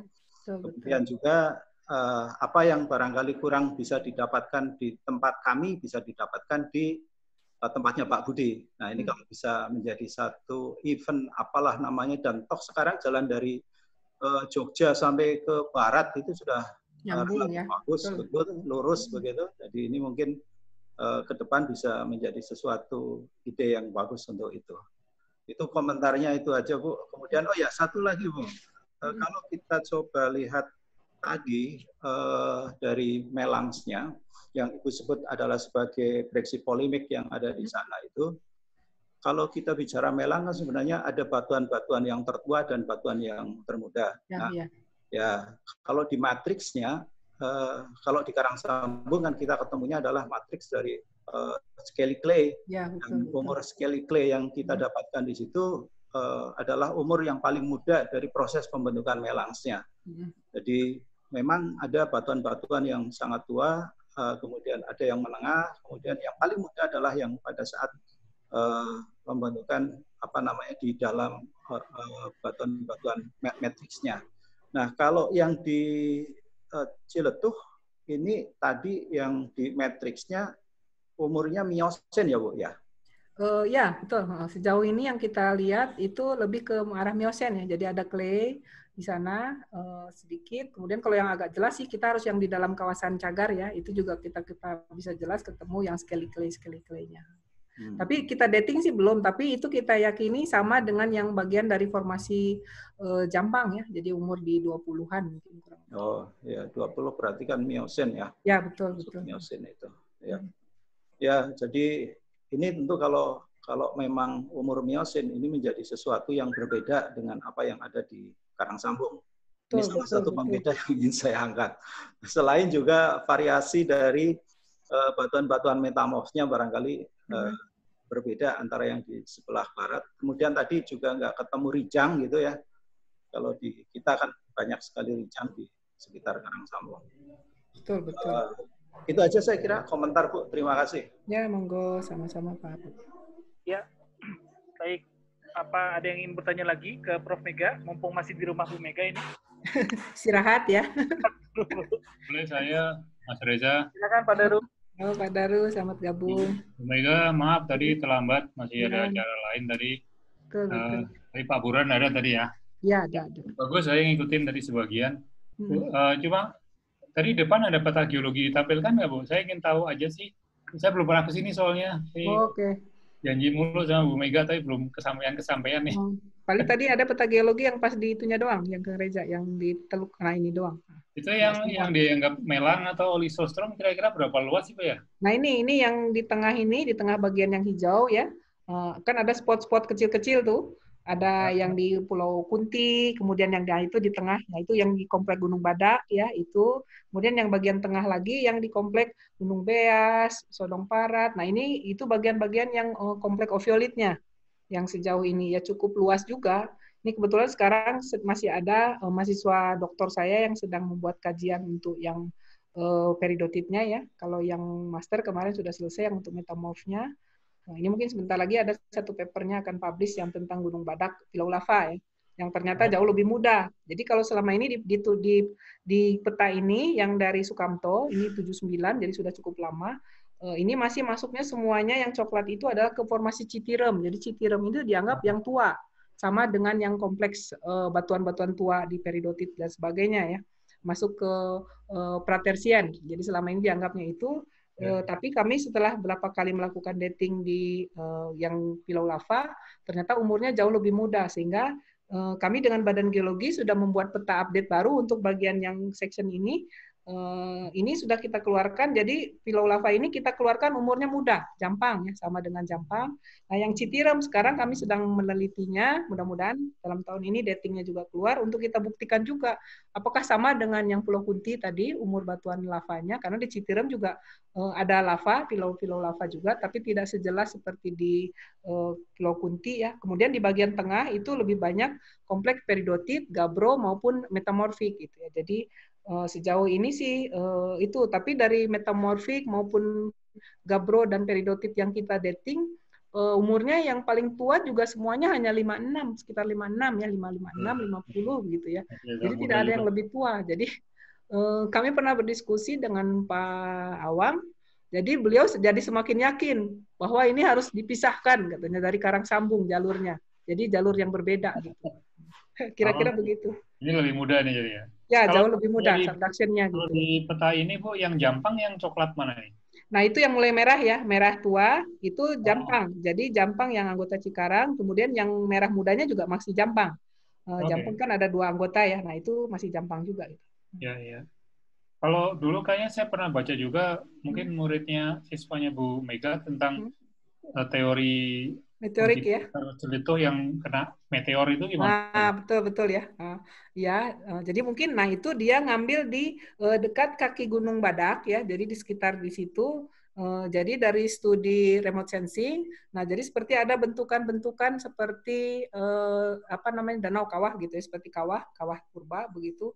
Dan dia teliti kemungkinan di sini bentuk ini seperti bentuk karena meteorit pernah jatuh. Jadi kemudian dia membuat satu teori bahwa longsoran amphitheater ini yang besar ini pasti ada sesuatu yang men-trigger. Selama ini kan kita bilang longsoran itu diakibatkan proses geologi, ada longsoran besar, ada slump structure, ada tadi ada triangular facet dan seterusnya.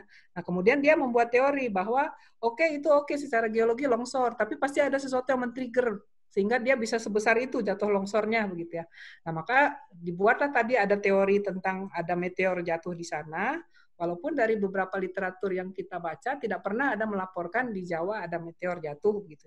Tapi kemudian dengan membuat pemodelan dan lihat di beberapa negara yang lain, nah kemudian dia menemukan ada teori meteor jatuh itu dari segi bentuk struktur memungkinkan di situ betul ada bentuknya, dia dukung dengan data riset dari geofisika untuk di bawah subsurface menemukan ada basinnya begitu, termasuk ada batuan yang kena impact-nya. Nah, cuman berdasarkan pemodelan yang dia pakai software dari seperti NASA-nya di Eropa, nah dia pakai model itu kemudian bisa dibuat bahwa meteor yang jatuh itu besarnya kecepatannya sekian, temperaturnya sekian, sehingga dia tidak akan menghasilkan seperti tektite di Belitung. Jadi yang dihasilkan hanya bentuk seperti Suthercon. Suthercon, jadi seperti alur-alur segitiga begitu di dalam batuan yang terkena impact. Atau kalau kita lihat lebih detail di bawah mikroskop, terutama di batuan mineral kuarsa, dia akan menunjukkan ada namanya tekstur planar deformation gitu ya. Nah, itu dia menemukan bukti-bukti itu dari batuan-batuan bongkah di dalam di kawasan di kaki Gunung Badak ini gitu ya. kita menemukan mungkin hampir setengah meter gitu ya, diameternya, setengah meter diameternya, kita bawa di kampus bentuk itu, kemudian kita sayat, kita foto, dan memang menunjukkan bentuk-bentuk seperti Shuttercon ini gitu ya, seperti tadi bukti kalau dia kena infektif, tapi tidak tekanan yang besar. Kemudian beberapa sampel kita buatin section dari quartz-nya, nah kemudian hanya 2 sampel kalau tidak salah menemukan tadi ada tekstur planar deformation ini gitu, sehingga kemudian ya tadi teori ini bahwa longsoran besar membentuk cekungan amfiteater Ciletuh ini tadi di-trigger oleh ada meteor jatuh, begitu kurang lebih begitu Pak Daru ya. Jadi nanti papernya ada yang sudah publish, mungkin silakan dibaca oleh Bapak Ibu. Dan mahasiswanya sudah lulus nih doktornya. Bagus itu ya. Nanti kalau ada papernya boleh Bu? Ada, boleh nanti mungkin di-share ya. Ya. Nanti bisa kita share ya ke semua. Ya. Okay. Baik, Bu Mega, kita ini sebenarnya masih ada beberapa pertanyaan di kolom chat, tapi kita udah terlalu lama nih di rumah Bu Mega. Oke, ya. Kalau ke pantai ini, langsung ke apa? Pangumbahan? Genteng, boleh? Oh, langsung ke Pangumbahan ya, boleh. Nah ini mungkin, ini biasanya spot terakhir dari rute di Ciletuh ya. Jadi biasanya kalau ke sini, ini pantainya sangat luas, pasir putih, bersih, sangat halus. Ini masuk kawasan konservasi khusus untuk penyu hijau ya, yang dikelola oleh Dinas Perikanan Kelautan dari Provinsi Jawa Barat. Jadi kita mungkin ada di sisi sebelah kanan ya. Dan ini berbatasan dengan kawasan tadi Suaka Marga Satwa gitu. Jadi ini kawasan pantainya, dan ini tidak boleh sembarangan orang masuk. Jadi memang di benteng, di luarnya itu ada benteng untuk bisa masuk ke dalam gerbang. Tapi di sebelum ini kadang-kadang suka banyak nih penyelundup yang datang lewat belakang gitu. Karena pantai ini terkenal juga disebut sebagai pantai ombak 7. Jadi sangat terkenal pantai ombak 7 ini untuk para peselancar kelas profesional begitu ya. Jadi karena disebut ombak 7 ya ombaknya bergulung-gulung gitu. Jadi sangat indah sekali. Nah di kawasan ini biasanya menjelang sunset, jadi sekitar jam 5.15, 5.30 ini pengelola akan membuat seremoni melepaskan tukik atau anak penyu yang menetas malam sebelumnya gitu ya. Jadi sore hari saat matahari tenggelam, nah ini akan ada upacara melepaskan. Jadi pengunjung boleh ikut melepaskan, tapi tidak boleh memegang. Jadi seperti ini ditaruh di keranjang oleh pengelola, kemudian pengunjung berbaris di garis yang sudah ditentukan. Nah, melihat penyu-penyu ini berlarian ke arah ombak begitu ya, mengejar matahari yang akan terbenam. Nah, makanya kenapa kita selalu melakukannya di saat sunset gitu.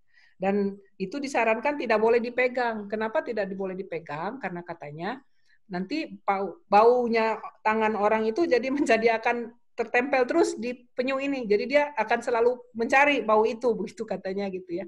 Dan menurut ceritanya juga para pengelola di sana, penyu ini mungkin akan kembali balik ke pantai ini setelah 20 tahunan untuk dia bertelur kembali, begitu kurang lebih. Tapi memang sangat riskan. Jadi dari satu hari misalkan kita melepas anak penyu 200 ekor begini, mungkin yang survive dia hidup sampai besar mungkin hanya 2 atau 3% saja gitu ya.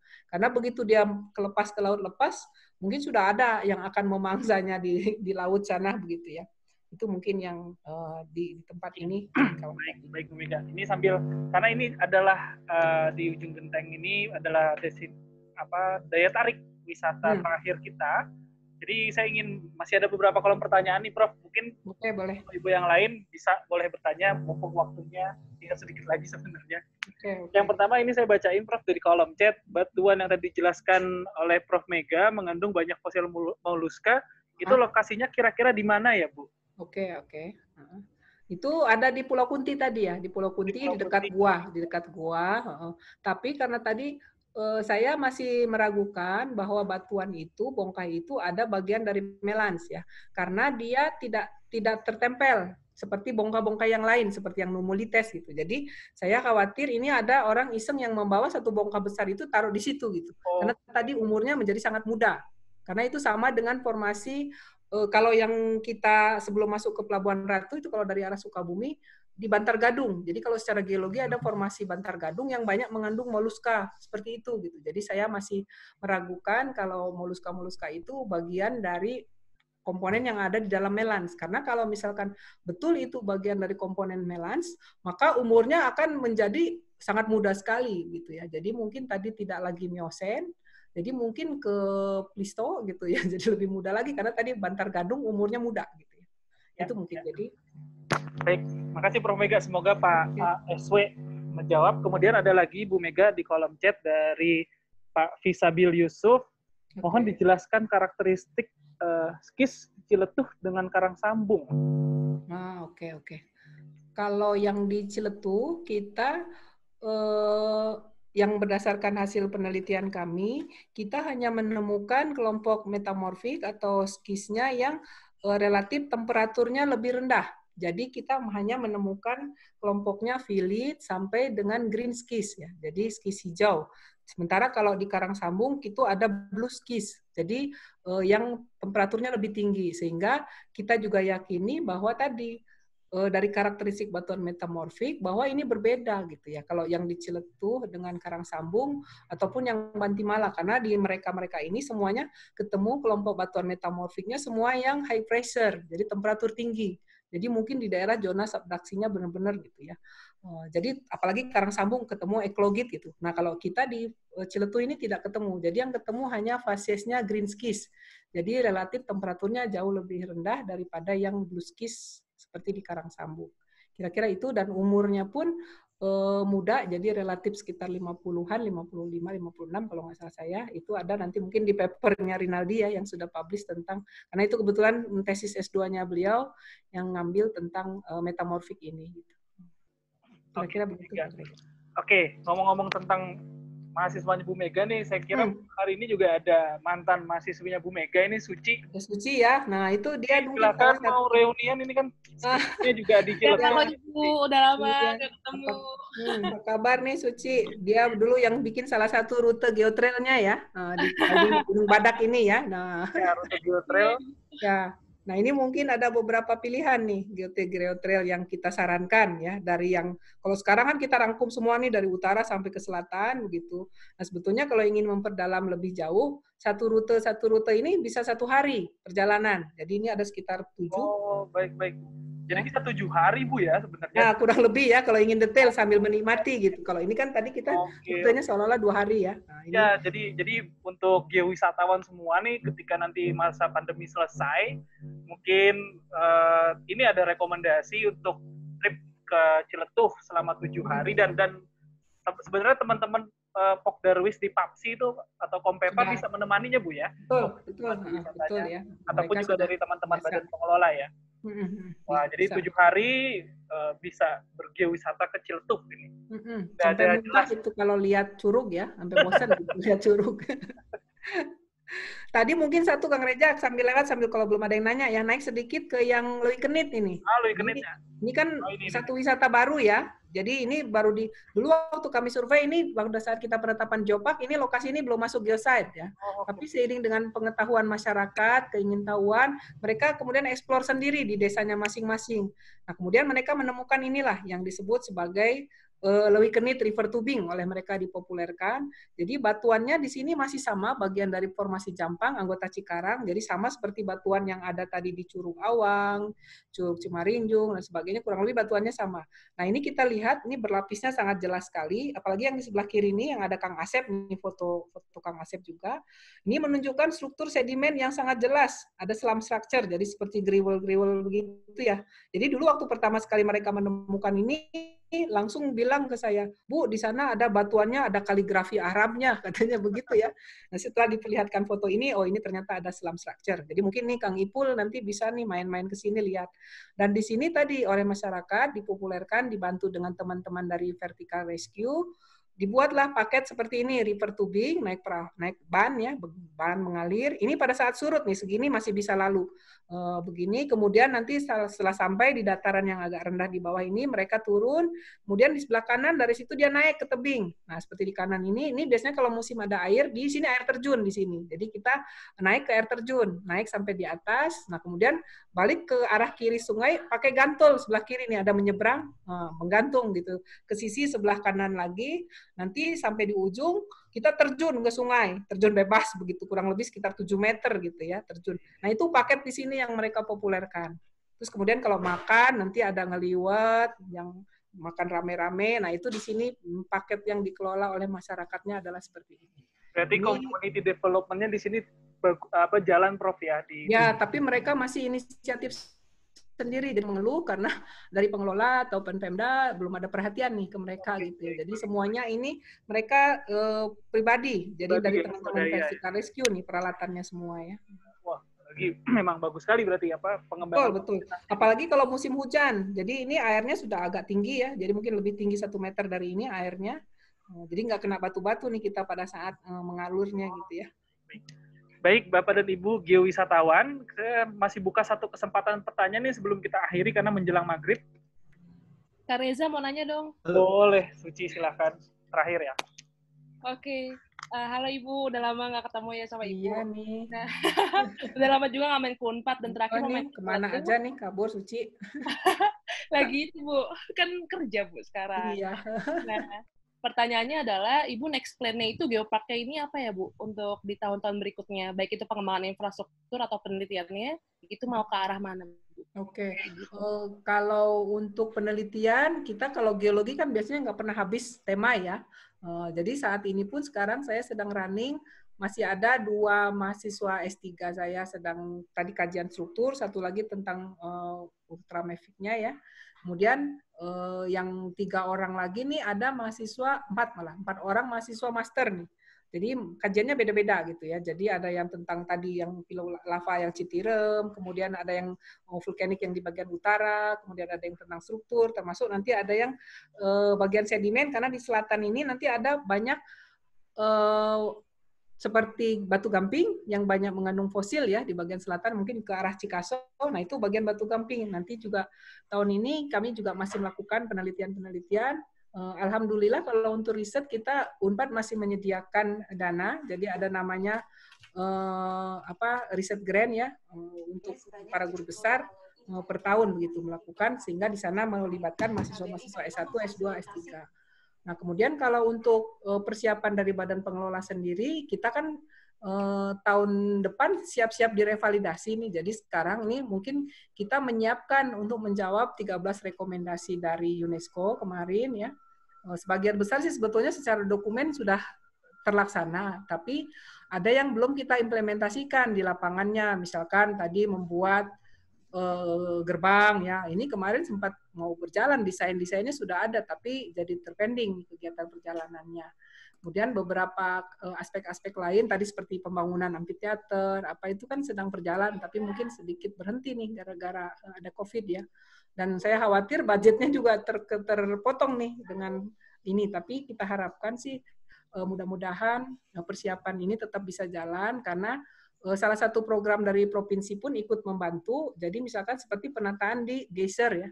Geyser tadi sebetulnya pihak provinsi, geyser, Karanghawu, dan Curug Sodong ini tahun ini sebetulnya 3 program dari provinsi Dinas Pariwisata untuk menata kawasan itu. Karena kalau kita lihat, saya kemarin sempat miris juga tahun lalu saya akhir tahun kemarin ke Curug Sodong, saya sampai terkaget-kaget gitu. Loh di sebelahnya dekat lapangan parkir di Curug Sodong itu jadi tiba-tiba ada waterboom gitu kan.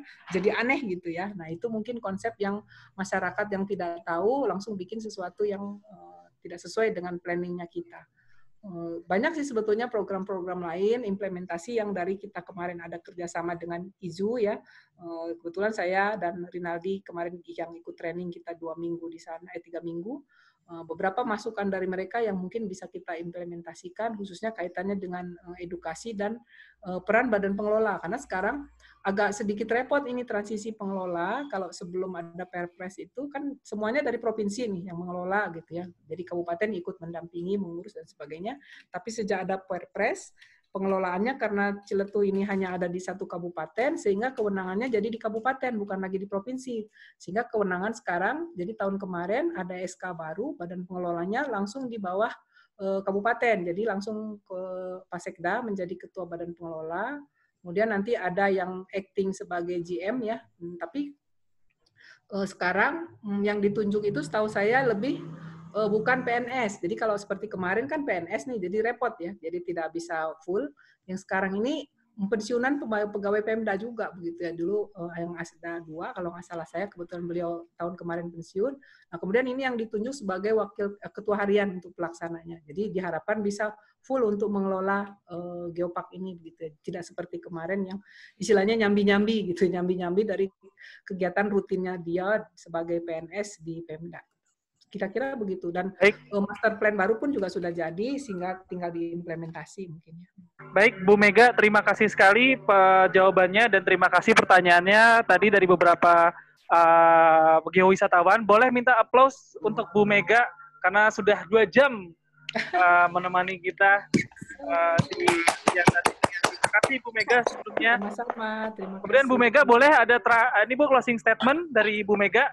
Ya tadi ini mungkin ya, jadi kami tadi di Geopark ini, tadi tujuannya sesuai dengan Geopark juga adalah ingin menumbuhkan perekonomian masyarakat, tapi tadi alamnya juga supaya tetap harus lestari sesuai dengan metode Geopark. Jadi mungkin harapannya untuk para pengunjung yang akan juga berkunjung ke Geopark nantinya setelah kondisi pandemi ini tidak ada, juga supaya bisa berperilaku menjaga lingkungan, tidak merusak alam, tidak buang sampah di mana saja. Mungkin saya kira gitu ya Pak Reza. Ya Bu Mega, terutama juga semoga masa pandemi ini berakhir. Semoga nanti para geowisatawan yang ikut hari ini bisa langsung real ke sana ya. Betul. Sejak Padaru itu Bu, kan Padaru belum? Iya betul nih, Padaru baru sampai SBH doang. Oke, Padaru boleh Pak penutup sebelum kita menyelesaikan kegiatan sore hari ini. Silakan Padaru. Nanti kita foto bersama ya. Jangan pergi dulu, silakan Padaru. Baik, terima kasih Mas Reza.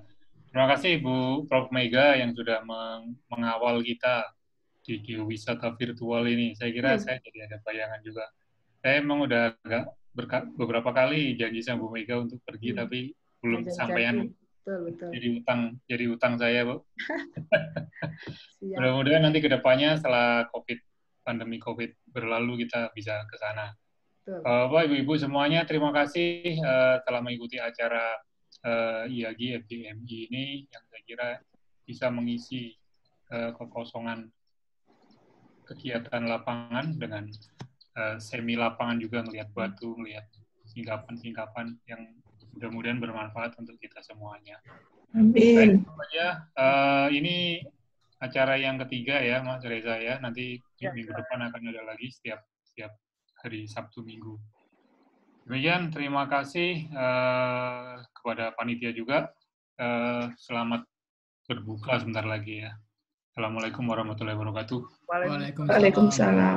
Terima kasih Pak Daru. Boleh untuk semuanya, kita ingin foto bersama, boleh dinyalakan videonya masing-masing, karena kita akan ambil foto bersama. Oke, masih saya tunggu videonya dinyalakan. Oke, siap. Boleh, masih saya tunggu lagi yang ingin menyalakan video. Boleh kalian salam Geopark. Nah, itu kita lihat Pak Daru atau Pak Husni, Bu Mega itu salamnya begitu, itu salam Geopark. Oke, 1, 2, 3. Sekali lagi foto bersama, siap. 1, 2, 3. Oke, baik, terima kasih semuanya Bapak dan Ibu geowisatawan untuk sudah mengikuti bergeowisata dari rumah ke Ciletuh Pelabuhan Ratu UNESCO Global Geopark bersama Profesor Mega. Boleh minta tepuk tangan sekali lagi untuk Bu Mega pada sore hari ini. Terima kasih juga yang sudah hadir. Kemudian jangan lupa di minggu depan kami di hari Sabtu, IAGI masih punya agenda bergeowisata dari rumah ke Raja Ampat National Geopark bersama Pak Muhammad Saiful yang hari ini juga hadir sore ini. Di belakangnya itu juga udah ada foto laut-laut persiapan hari Sabtu minggu depan kita menyelam. Jadi di Raja Ampat menariknya gambar 360-nya kita pakai gambar yang di bawah laut atau underwater. Jadi kita akan belajar banyak sekali tentang tentang koral, arkolpora itu dengan Pak Saiful ya, batuan karbonat. Kemudian juga di hari Minggu depan kita ada agenda ke Gunung Sewu, UNESCO Global Geopark bersama Presiden Jaringan Geopark Indonesia, Pak Budi Martono ini, Pak Budi Geopark yang juga hadir sore hari ini. Kemudian terakhir acara bergeowisata dari rumah, kita akan ke Danau Toba dengan Pak Mirzam dari ITB, Ahli Vulkanologi. Jadi itu saja yang ingin saya sampaikan. Sekali lagi terima kasih.